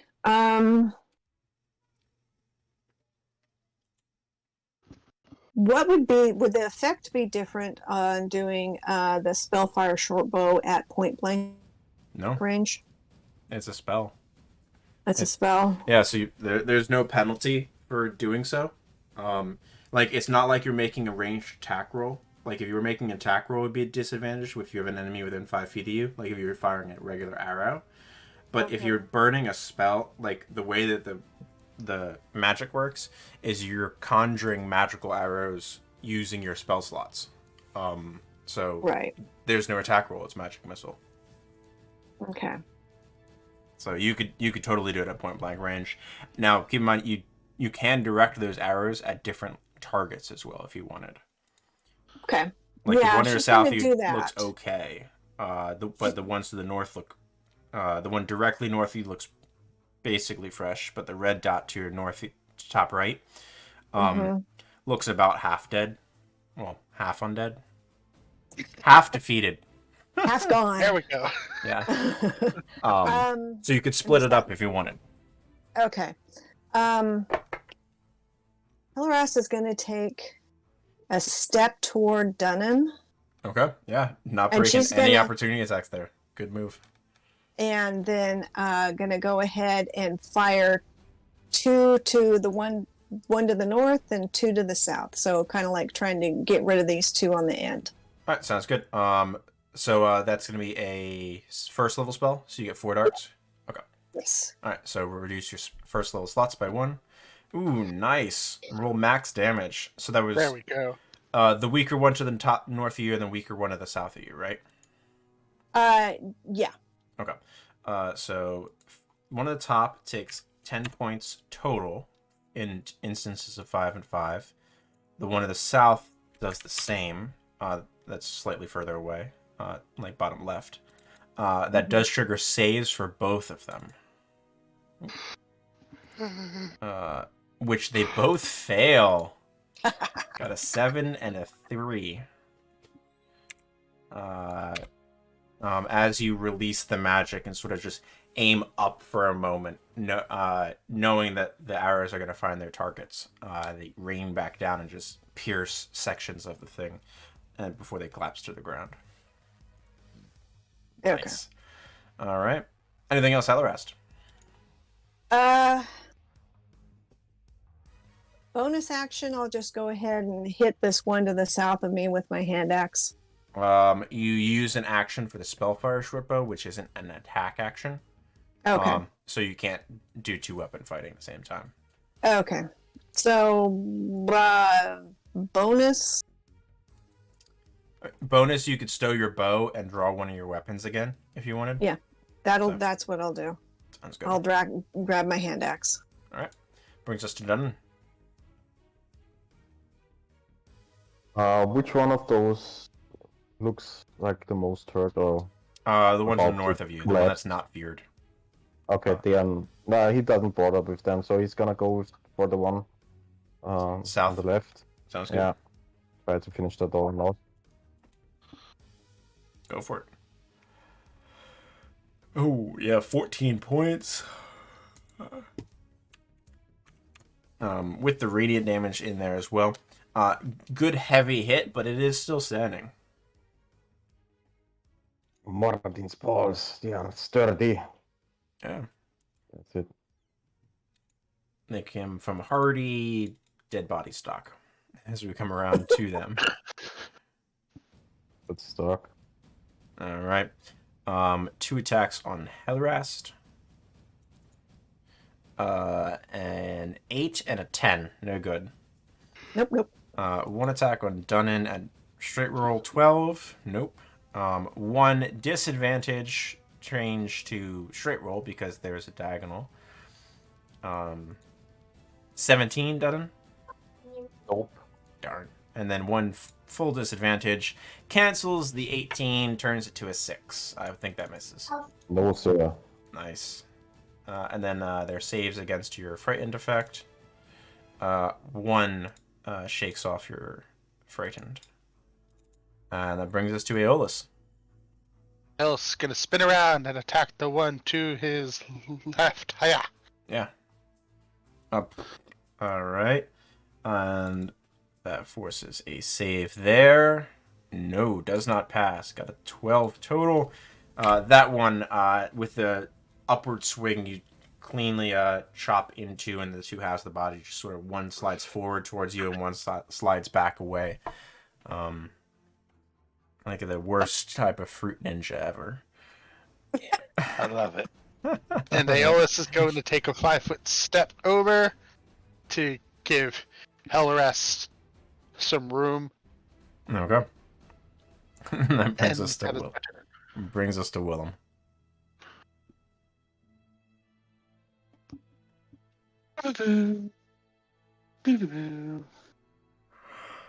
Pow, pow, pow. That's exactly what he's humming. It's a free action, I do believe. Ooh, nice. Good damage. Which one is this one? LRS? Alright. Dexterity saving throw. Nope, that is a -1. They roll like shit, apparently. 8 points of damage. As this one is likewise coiled by this shadowy tendril. Perfect. Nice. Anything else, Willem? Nah. Alright, around to Hellerast. The one to your left is grappled, so it's not advantage or anything, it's just speed is 0 for the round. Okay. So, like, if you move away from it, it can't follow, but it might get an opportunity attack. She's just gonna go ahead and hit it with the hand axe. Sounds good. Again, aiming for the neck. Trying to decapitate it. 8 points. Very good hit as you impact into it. It's still barely holding on. It still has a little bit of fight left in it. Bonus action attack. Great spear. Go for it. Ooh, nice. And that's 7 points of piercing damage. That will force it to have to actually make a save. Just enough. Nope, fails with an 8. That one then goes down. That's Bye. just held in place by Willem for the 1-2-3 punch. Thanks. Any movement that you want to spend, or round it done? Gonna go ahead one north to start flanking these. Okay, sounds good. Round to you, Dunn. Then I will spin around and try to slash the one on his right. Okay. 11 hits Okay. for 11 damage. Dunnan prioritizing all of the ones at full health instead of taking the others out. Free Aeolus a little bit. Yeah. I know what you're talking about. I'm fine. Hanging on his life. Anything with a bonus done? Nope, that's it. Alright. Brings us around to them. They're quite comfortable. They don't need to move. One swipe at everyone. Swipe at Hellerast. 20 to hit you, Hellerast. Yep. 5 points of bludgeoning damage. One swipe at Dunnan. Natural 1. And one swipe with disadvantage at I live my Aeolus. life in the single digits. Disadvantage makes it also a natural 1. Dodge the 15 instead. Aha! That brings us to Aeolus. Aeolus is up.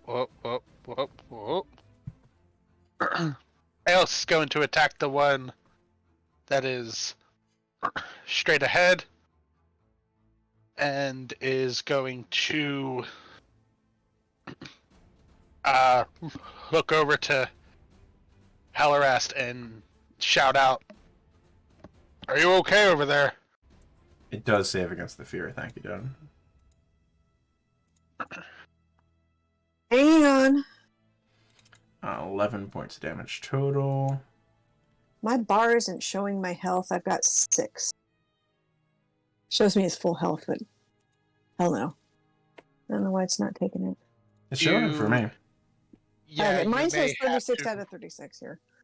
Yeah, you may have to relaunch it. Oh, okay. Never mind. Does it show now? If I click on the token, yeah, it says 6 up above, but it's just my green health bar for everybody else to see is not I'm seeing it accurate. as 6. Okay, that's I good do then. too. Okay, fine. Alright. Alright, so Aeolus, you feel like you should have taken this thing down, but it is still holding on life. I hate zombies. Anything else? Nope, that's it. Willem, around to you. Zombies. Why did it have to be zombies? I mean, we're doing pretty good. I think we should also find a purple worm. Going to target that zombie right there. The one next to Hellerast? No, this one right here. Ah, this one. Got it. That's done. Yeah. No, it's a zombie. Accidental, but on purpose PvP. Yeah, no. Which zombie you want to target, Willem? I'll target this Dunnan. I got that done. Sounds good. That's a dex save for that done. No, failed with an 8. 6 points of necrotic damage. And didn't fail by enough to become grappled. Can win well. No, it's 5 or more. So it did fail by enough to become grappled. Apparently, you can win them all. My apologies. Yeah, failed by 5 or more because it got an 8 against your 14. Alright, that brings us around to Hellerast. Okay. She's going to take a double shot at the one that's grappled. Yeah, go for it. First attack, 20 to hit, 9 points of damage. Before you even have to make an attack, my sheet collapse. Attack with the spear. That one is brought down by your axe. Okay. Then she's going to go ahead and just do a take a step forward and do the great axe to the one next to me. The spear. Yeah, great axe. Yeah, the great spear. Whatever I've got, that's great. Yeah. 6 points of damage to that one. Nice. Alright. That one was still relatively fresh. But we're starting to whittle that down as you just sort of step over the body of its companion that you've been filling. That brings us to Dunnan. One in front of him. To the right. Yes. Okay. Enough That is of you undeads. that is a hit. You're dealing radiant damage. That thing is gone. Then going into position to heal the rollers. Get your breath. We've got this. That brings us to the last remaining creature. Turns. I'm gonna roll for this. Who it's gonna target?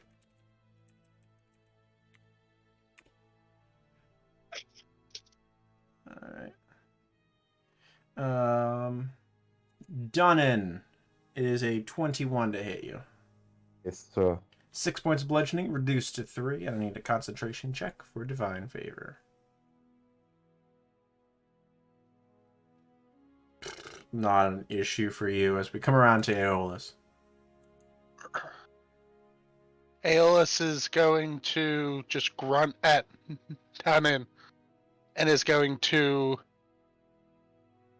run around to the opposite side. Sounds good. Get the flank.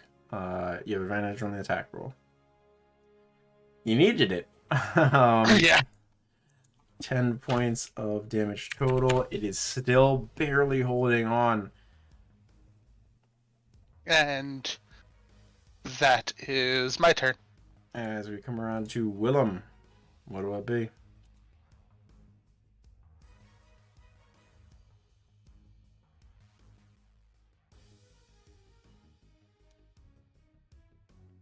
Just going to go ahead and hit that one. The one. With next to nothing. Nice. So it fails with a -1. So it is grappled. Does take the 1 point of damage, but it is still standing. Oh Well, my this way God. it can't come after me. Hellerast, do you want to try to finish this thing off? Oh, hell yeah. Hand axe first. Oh, helly rest, yeah.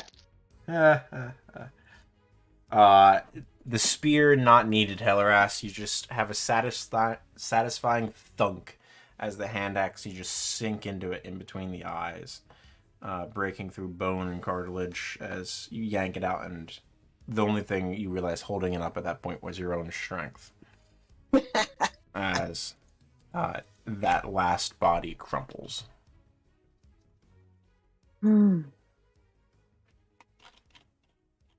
It was a nice warm-up. That's going to take you guys out of initiative.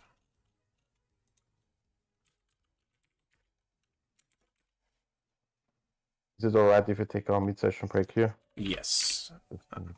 So we'll take a break. It's 4 after. Let's go until 10 after. Sure.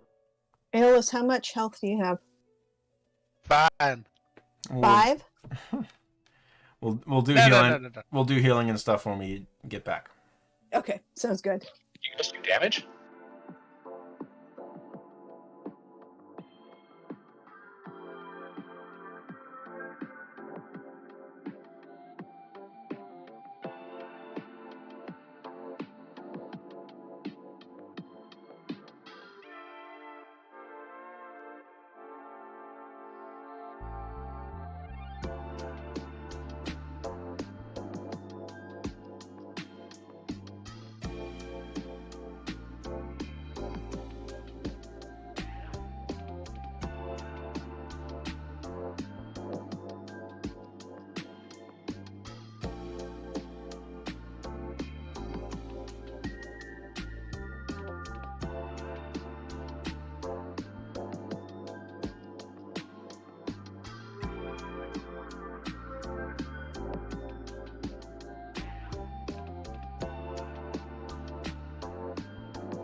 All right. Music volume is a little loud. There we go. All right. As you all take a few deep, steady breaths, confirm that the air has fallen silent once more, nothing more is approaching you. You can finally start to sort of gauge up what's going on. Divine favor fades.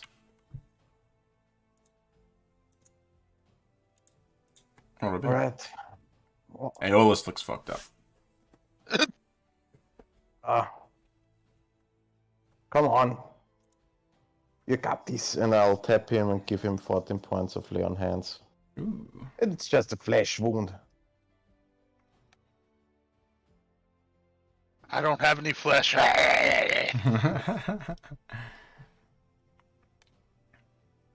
Oh, wow, that zombie's sure good with their hands. I just saw them heal somebody.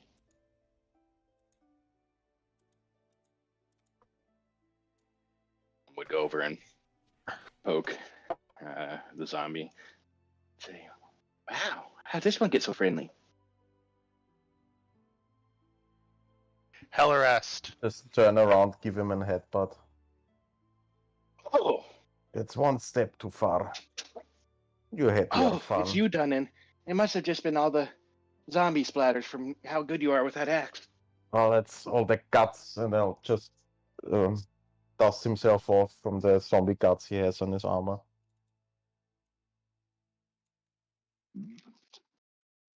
So now take a look around. Is there like a well or anything where we can probably procure some water or get some water? Sounds good. Give me a perception check. LOS, you're using Cure Wounds on whom? Yourself?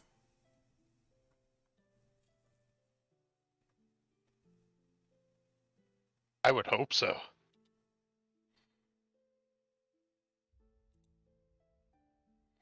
All right. Dunnan, taking a glance around a few, maybe a dozen paces is in each direction, trying to sort of get a gauge. More of the structure here has been sort of damaged. You gather by the higher elevation, by sand and wind over time. You do see a area that descends into the stone itself. It looks like a set of steps downwards that sort of turn and continue going downwards at sort of 90-degree turns every few feet. On the outside of this area, there are hastily, it appears, put together coffins that are damaged. They look like they're made of wood, and the wood itself has sort of been warped by the heat and the wind. That there are massive cracks in all of them. They all appear to be empty. But at a glance, this is the only area that you see that sort of descends into the earth in any type of thing.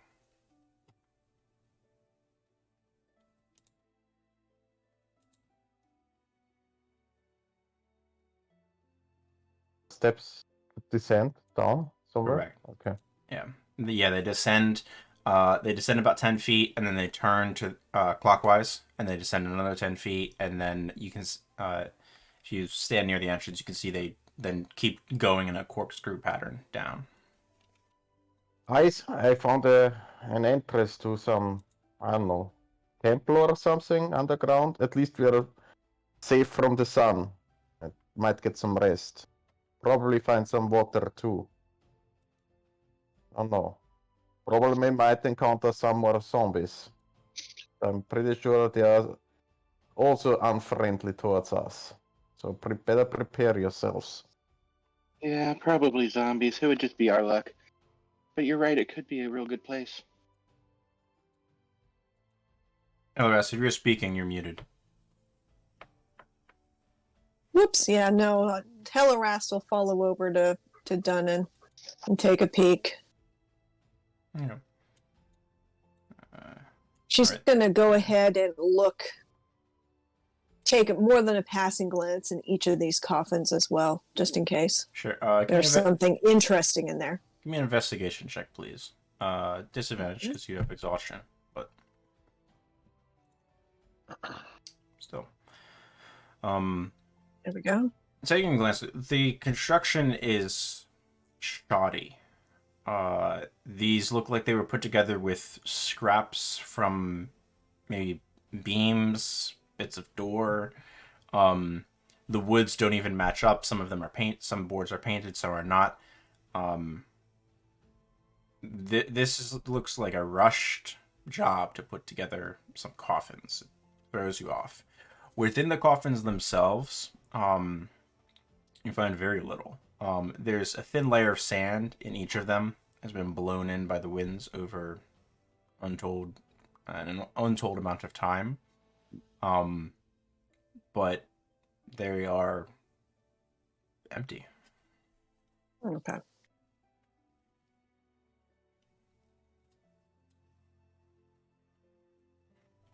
And she'll just And it's just one room? Or... What, as you descend, are you descending the staircase ahead of you? I'll wait for the others and then... Come on, guys. Let's check it out.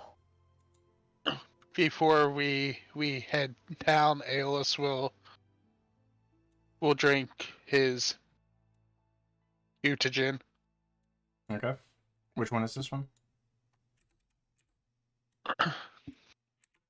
It's the only reason I did not use it in the battle.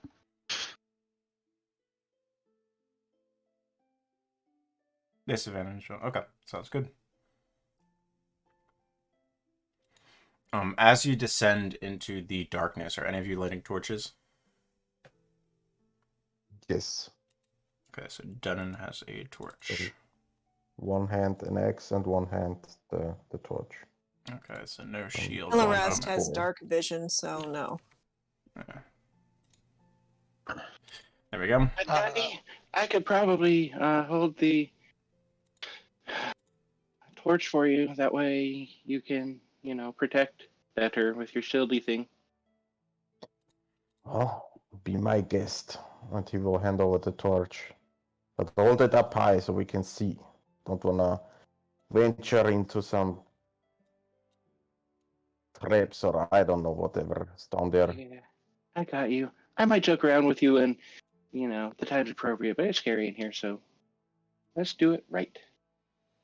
Remember, I'm the big guy who stands in front. Or I could also let the big scary monster pass right through me. Just remember that. And he grins at him. All right. And then This we'll go script's gonna down. get me killed. Well, so far we're doing a good job at keeping you alive, won't you say? Mr. Panting all the time, getting hit. Hey, it's not my fault. I don't live as long as most of you. As you slipped through some courses during the Blackburn training, huh? Missed some lessons. Yeah, we'll say that. Oh. Can I talk to Arvid or the captain next time? Well, come on, guys, let's go. All right. As you descend, there's about a half dozen sets of stairs that descend downwards in this spiral until you come out and it turns to your right, until to the east, and then continues on into a hallway that descends a couple more times along its length, but no more spiraling staircase. The stone here appears to be worked red sandstone, and the walls seem to be made out of placed stone, but the ceilings are carved and very slightly arched. It's a very gentle arch, about 10 feet in height. As you continue downwards, you see off to your right a crypt or a shrine of some sort with a very low walled-in section in the center with two large like sinkholes in the center that sort of disappear into nothingness and darkness. Ahead of you, you see the empty hallway that seems to widen after the next set of steps.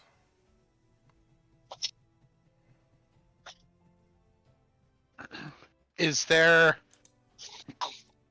anything here that, like any footprints or anything that would relay that someone has been through here? Make me a survival check, please. Taking a glance around, there's a very thin layer of dust ahead of you. There are, and you can see that like your feet are clearly leaving impressions into this and churning it up and making clear marks. Ahead of you, there's nothing disturbing this layer of dust. It seems like no one's been in here in a long time.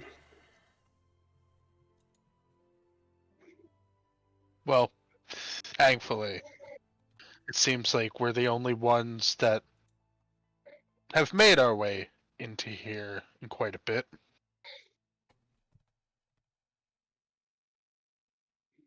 Let's check out the room to the south. Maybe we find something out of. Yeah. What's My that? only Sounds good. suggestion is not to disturb anything in case we wake any of this stuff up. Has kind of a weird vibe to me. I'm pretty sure we already disturbed the silence. Uh, As you step into the room, your footsteps echo slightly against the stonework. You can see there's what looks to at one point have been 7 different alcoves, although one of them has sort of collapsed in, and there's been some rubble that have crushed into it. So now there's 6 intact alcoves with stone sarcophagi placed within each of them. There's burnt down candles, pools of wax here and there, And there is a statue on the far side of this small walled-in area in the center. Sconces or torches look usable, or So there's sconces in the corners. They do not currently have a torch within them, but like you would be able to place one if you so chose. The candles look burnt to the point that they might have been left burning at some point and they burnt themselves out. the sarcophagi are all closed up? Yes. Aeolus will cautiously make his way towards the statue. Do you cross over the walled area in the center, or are you going around it? I'll be going around it, and I want to look for any stones that look out of place or may set off like green fog. Sure. Give me an investigation check. I'd like to do a green fog check, please. Oh, Alright. what the? Alright. You can certainly take a look around as well, Willem, if you'd like. You can also roll investigation, please. Also a disadvantage, right? Yep. I Well, take a closer look at the sarcophagi. I am sticking Numbers right next to between- Dunnan, by the way, but I'll keep my eyes peeled, if you will. Okay. No. Like- There appears to be nothing untowards in this entire area. That's what I get for pilling my eyes. Can't see as well. Awesome. Are there any Eyes are not inscriptions? meant to be dealt with like clementines. Yeah. So, Dunnan, as you take a look at the sarcophagus, pardon me. There is writing upon it, sort of etched into it. There's no hieroglyphics or anything. This is all characters. At this point, you recognize the characters of the Orcish language, even if you can't read it. Well, Helires, can you take a look at this? Maybe we can make sense out of it. As that's happening, Willem will write out whatever it is copied into his book. But now, when doing so, rather than using his normal writing implements, you see that he just concentrates, and it's almost like the ink flows from his fingers onto the book. So you're writing down what Helleras translates? Yeah, but I'm assuming I can also look at it and basically, even if I don't speak the language, I could, copy it. But I would yeah. also write a translation. Sounds good. And what does Hellerast? As you take a look at this Helleras and sort of start reading through it, you get the immediate understanding that while these are made to look like sarcophagi, they are in fact just stone plinths. They have been carved in such a way to be representative of the 8 gods. What that means you're not familiar with. But they are representative and symbols of the 8 gods around the creator. This appears to be a shrine of worship of some sort, and each of these served its own purpose. Roll me a d8, please. Okay.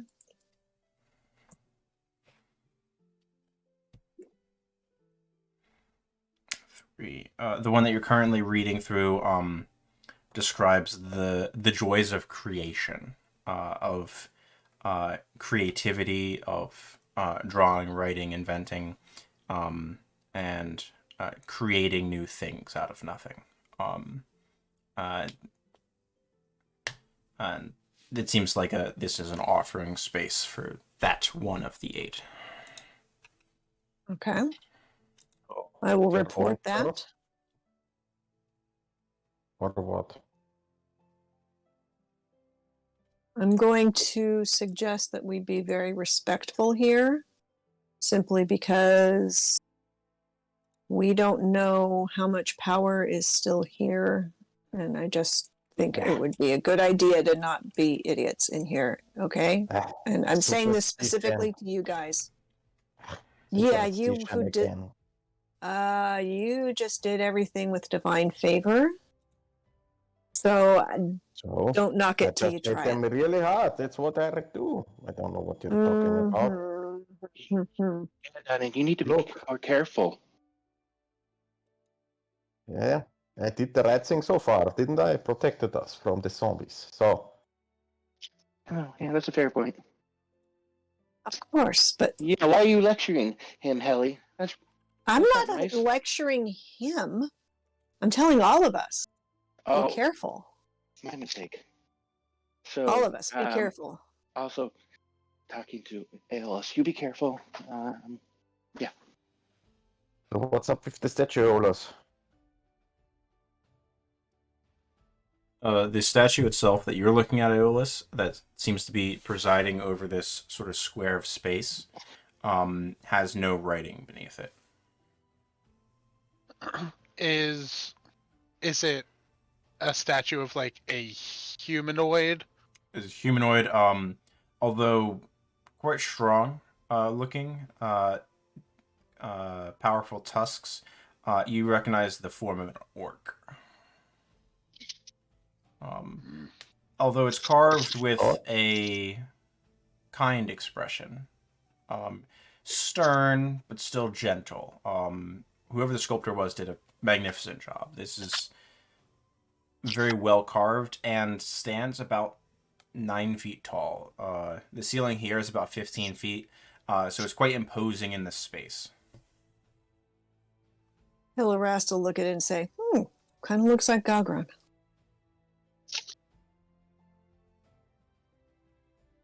Alan turns his head. Craftsmanship is outstanding. I can see that. And Dana will take a closer look. And does it resemble anything? Anyone you might know? I'm specifically asking because dwarves have like something with history and stone. Yeah. Just Go ahead and make a straight check. No disadvantage. That's one. Yeah. Sorry, no disadvantage, but you get your proficiency bonus doubled, which is currently 2, so you get +4. A history check with a +4. So, with disadvantage. Okay. Yes. I just roll and then. Yeah, we'll add a +4. We add whatever. So, okay, 9. whatever. Okay. It's not. It doesn't appear to be dwarven made.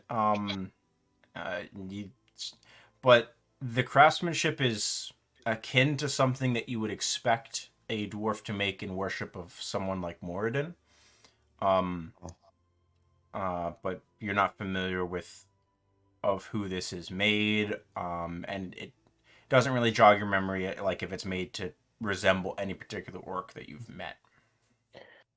It even rivals dwarven craftsmanship. I'm impressed. But no idea who that is. Well, and with that, he's gonna turn around. And does the floor look like it's gonna collapse soon, or is it? No. So there's the 2 sinkholes that sort of fused into one, just north of you, and they descend sharply. You're not sure where they go. They disappear into darkness, even as you hold the torch up over top of them. But the floor itself feels pretty solid. Yeah. Maybe. So then I will go over to Willem and light another torch and throw the one he just lit down into the sinkhole. Okay, is Willem carrying the current torch? Yes. Okay, I missed that. My apologies. And even though I didn't move myself, will be sticking right next to Dunnan this whole time. Sounds good. All right. Let's have a look what's down there. Torch descends, vanishes out of sight. You don't hear it hit anything. All right, better not go close to that edge there. Doesn't seem to have an end or a bottom. He's still listening quietly. You hear nothing coming out of it. And The no light from the below. light has vanished of the torch that you Okay. dropped. Go ahead and knock a torch out of your inventory. Yeah. Celeste feels like she feels a tug at her heart that she's never really felt before. And she just feels compelled to go around and see all of the sarcophagi and look to see which ones, what they all mean. And then she's going to go and kneel in front of the main statue and put one of her silver pieces at its feet. Yeah. Just feels like an offering is in order. All right. Go ahead and make me a religion check. With advantage, so straight roll. Cancel out your disadvantage. 19. Okay. As you go around, you get different facets. Each of these plinths seems to be dedicated to a different facet of life. There's creation, there's the new life, there's the humbling nature of death. They all cover different facets, much like you would expect a pantheon to do. The only thing that sort of mystifies you slightly is this one statue that has no writing near it. Now, all of the writing here is in standard Orcish. Not the writing that was within the Bodmal sphere stone. Pardon me. That sphere stuck in my head. Was different. Everything that you found thus far does not appear to match the Bodmal stone. Okay. That was more unique in its writings from what you've seen so far. As you sort of kneel down and have this sort of silent moment, a word pops into your mind. I'm going to whisper it to you. You just sort of, you don't hear anything. It's just, it pops into your head. You sort of mouth it under your breath, and it just sort of feels right and warm and correct. Yeah.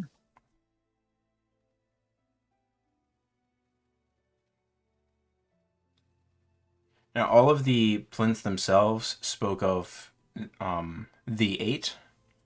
Now you see 6 plinths currently, and if the room was at one point symmetrical, you would have placed another plinth here, which is clearly caved in, and then here, which has even more rubble obstructing it.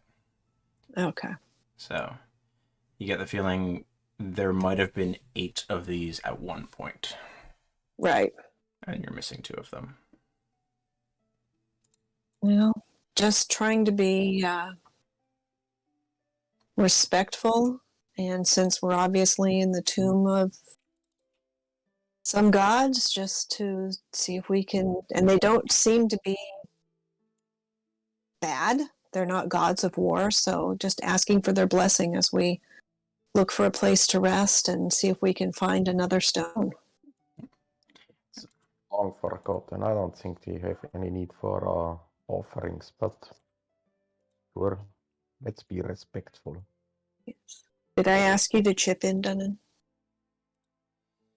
No. Nope. Okay. I can do whatever I want with my money. So, and he stomps away pretty loudly. Just going away respectfully. I do what I want. Okay. So are we going to stay here since it seems to be a nice quiet place, or are we going to keep exploring? No. We're all exhausted. Haven't found anything of worth. We keep going. Yeah. Out just through rested. the crack to the south of you, Denon, or back along the Yes, hallway? No, through the crack. Okay. Give me a perception check, Denon. Aid him or do one myself. Really hate disadvantage. As you step out into the area here, you see you're at the bottom of that canyon. You look up, you can see the shattered remains of the bridge. you stepped all the way. You went all the way down through the stone to this lower level.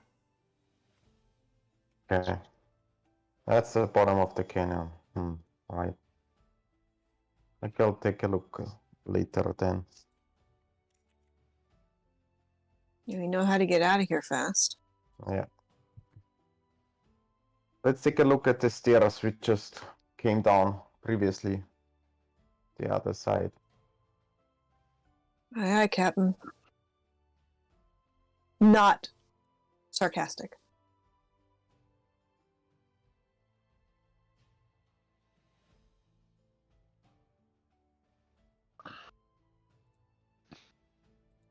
Aeolus is going to light a torch for the back of the line. Okay.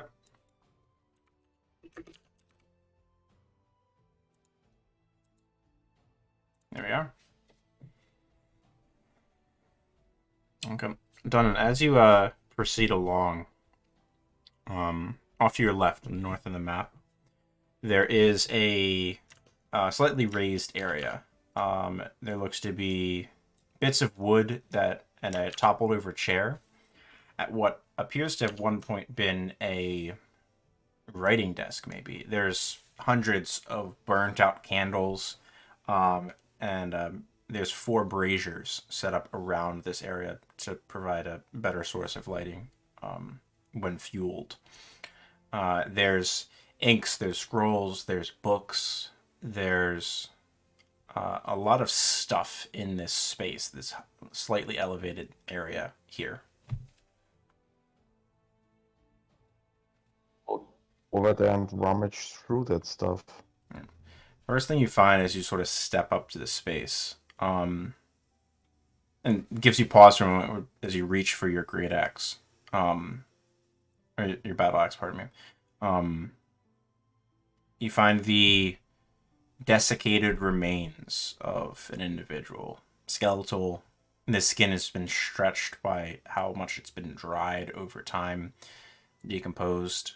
As you sort of shift stuff around, you disturbed this body that was here, and part of the lower jaw broke off.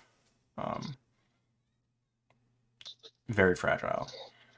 I'll rummage through and then take a look at the rest to say the dead have no need for possessions. Just shrug and start to investigate the body, look for anything valuable. Is it an orc body? Based on the jaw structure, yes. Yes, okay. Willem would also make or carefully go through all the books, writings, scrolls, etc. Alright, so you're going through that, and Dunna's going through the body. Both of you give me investigation checks, please.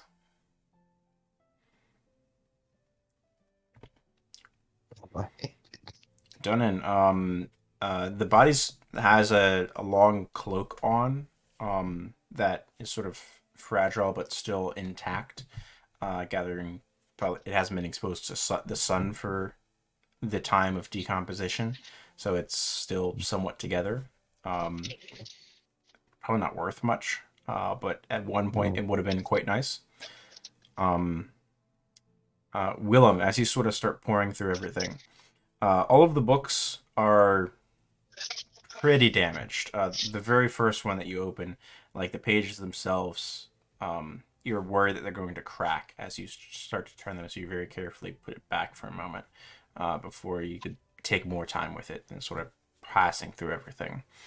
The only thing that's sort of open and intact that you can look at without risking damaging it, there's a wide scroll that's sort of held open by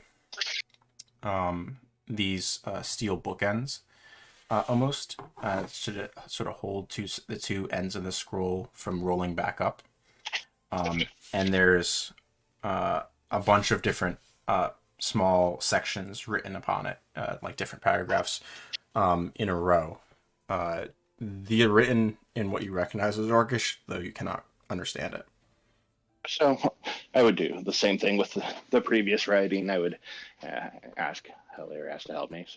But I'll roleplay that in a sec. But I would also Again, use my abilities to copy it down verbatim if I am able. Okay, But- just letting the ink sort of flow out of your fingertips.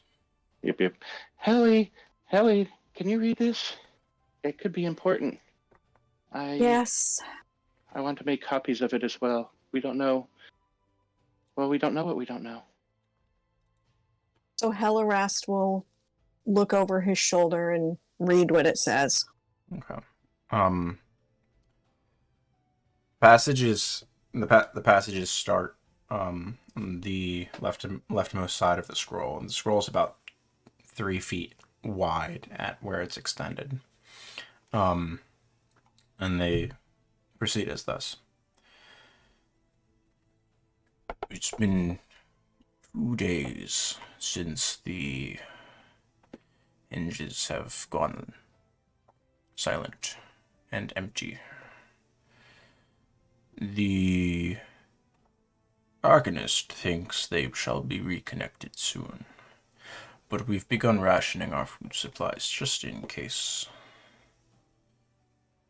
And that next one proceeds. The days have gotten longer, and people are growing restless. There's been talk of sending an expedition to the Cloud Spires, although the chances of them succeeding are slim to none with the distance required. Next one proceeds.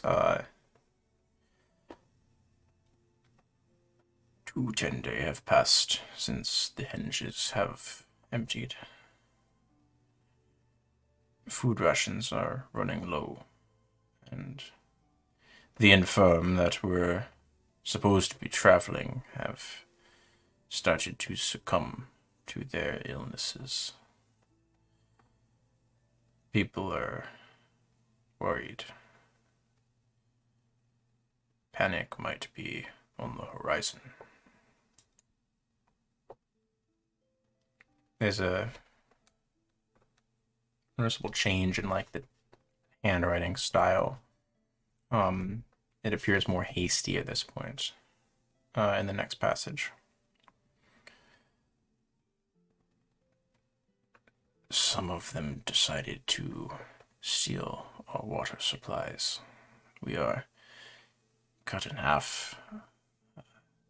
12 traveled west with everything they could carry. Feel they've doomed the rest of us to die. The hunger claws at my stomach.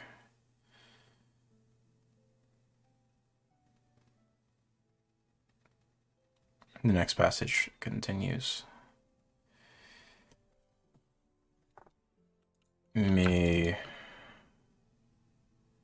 I be forgiven for the actions my companions and I have needed to take. Yoku did not intend for us to suffer this way, I know it. We were fools. Next passage continues.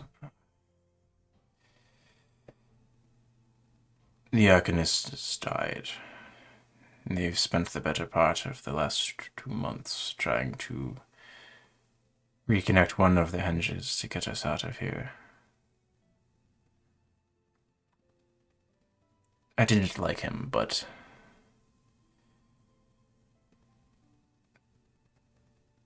he didn't taste that bad.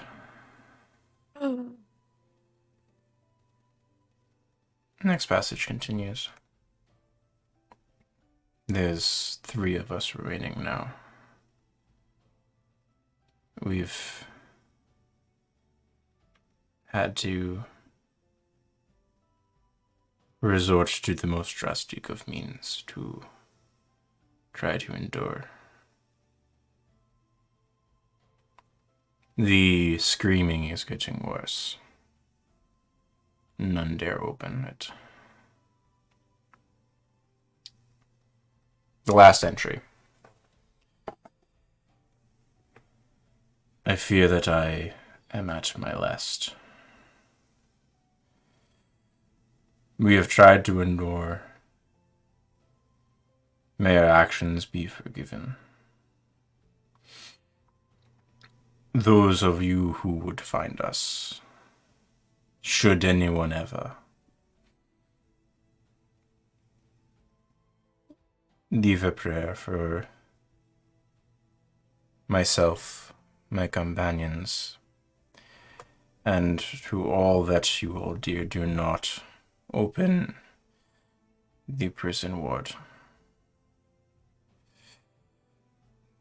There's been screaming from it for the last, I don't know how many days. It was empty when the henges emptied. Nothing good can be there. We have kept it shut.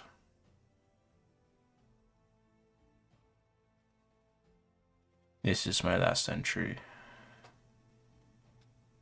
And then it's signed Bork. B-O-R-K. Is there any date on it? It's not. So, any insight on what happened here? You got, Helleras, you gather, based on the entries, there seems to be roughly 2 to maybe 3 months worth of entries spread across Right. this sheet. But they're not dated specifically. No. Okay, so we don't know how long ago this was. Correct, yes. But judging by the desiccation of his remains, it's been at least a few months, if not a couple of years. Make me one hell of a history. Intelligence check. Okay.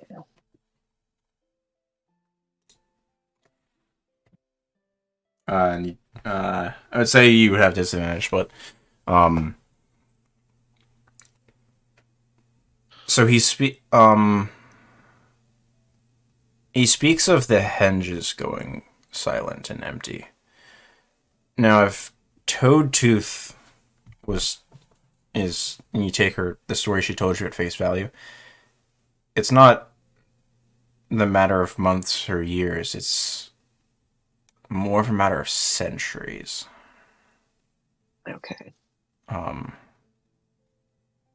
You gather this individual Bork might have lived 400 or 500 years ago. At their latest. Maybe. Could be older. But you can't place it. Okay. So I'll just report everything, read it out loud to everyone. I assumed you were And then- translating as you went. Yeah, of course. What do we do? Do we find this prison ward and see what's in there, or do we try to find these cloud? Was it cloud peaks? The mountains. stands It's back. the mountain range to the west of you. You're familiar Right, to with the what that is. Okay. You were in the foothills of them when you were speaking with Toadtooth. Okay. Like you are familiar with the mountain range that extends north and south across the continent. Okay. Oh, I don't know. The prison ward seems promising. At least something has happened there. Well, what if they're full of the things we already fought? I'm Are pretty we sure. rested enough for that? Well, I'm not saying we are go there right now. We just keep looking on here and then maybe rest. Yeah. And then next morning look for the prison ward. Okay. And I think we rummaged through everything there is here. The statue and I don't know, books and stuff.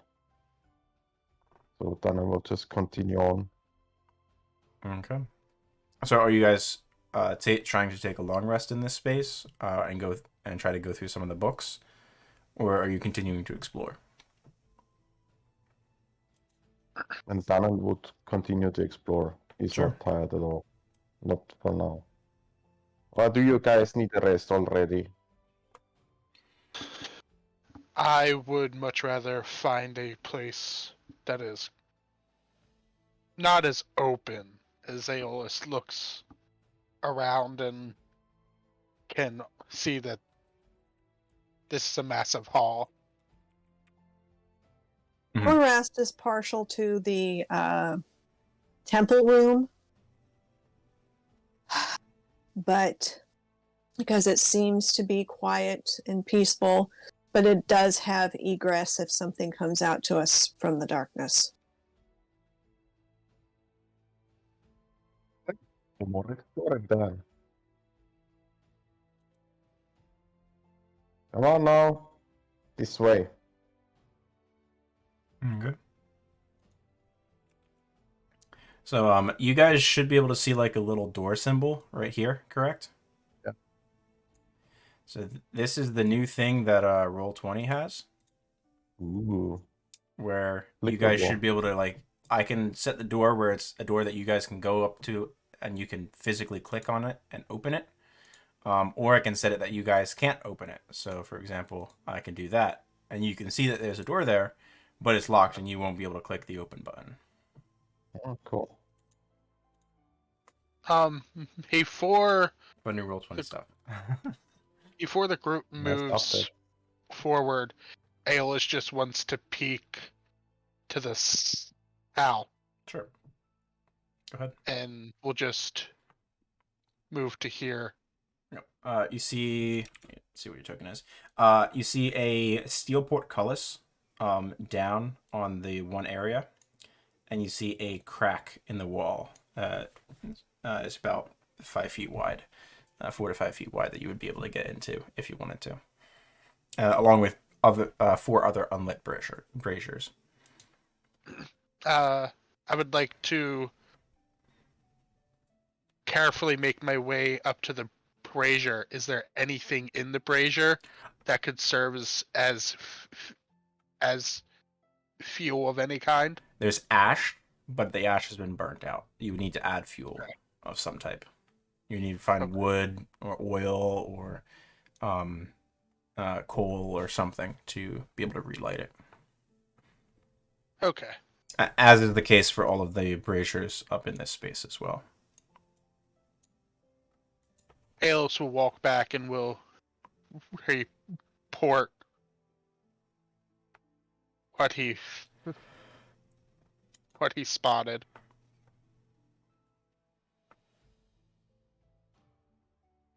Oh, there's also a crack here. And Dana will point over to the crack in the wall on the right. Maybe it circles around. Let's have a look.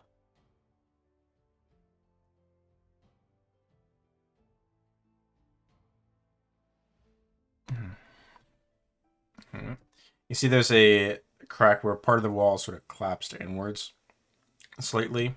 And you can see the remnants of sort of the brick structure that was around this space has sort of crumbled in as well. It descends and sort of has an uneven ground texture in this space, and you can see it splits off in multiple directions. But it leads outside to the possibly cannon. No, there's Recoil. a ceiling where this thing sort of connects Oh, okay. in the crack. It's not open Okay. here. Okay.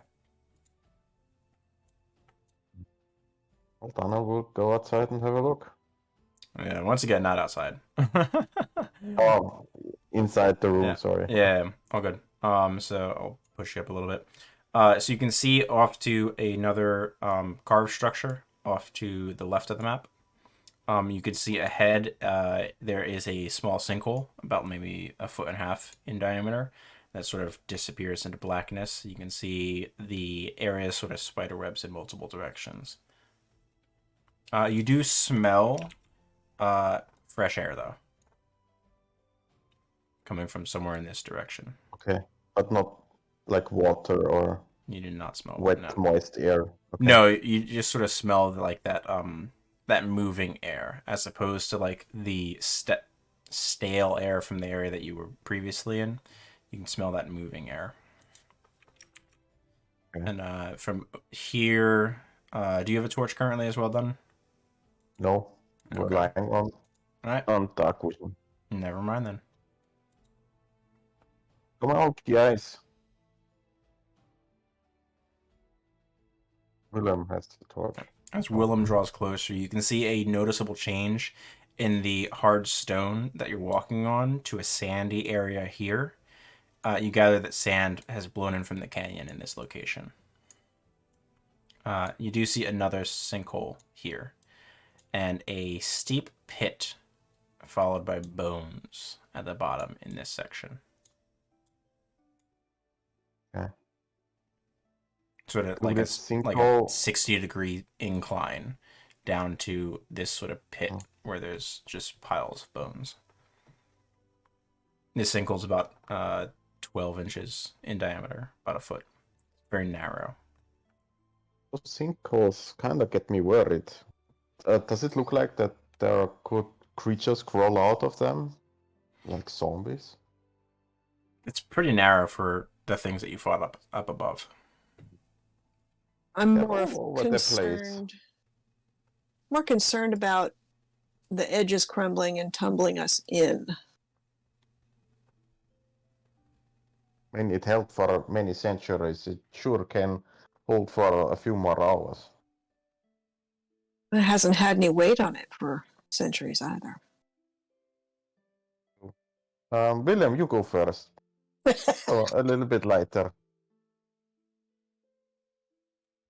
We'll be right okay. behind you.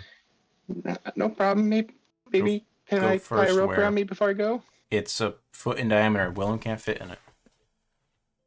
Through the hole, just go there. Oh, into the pit with all the bones? Yeah.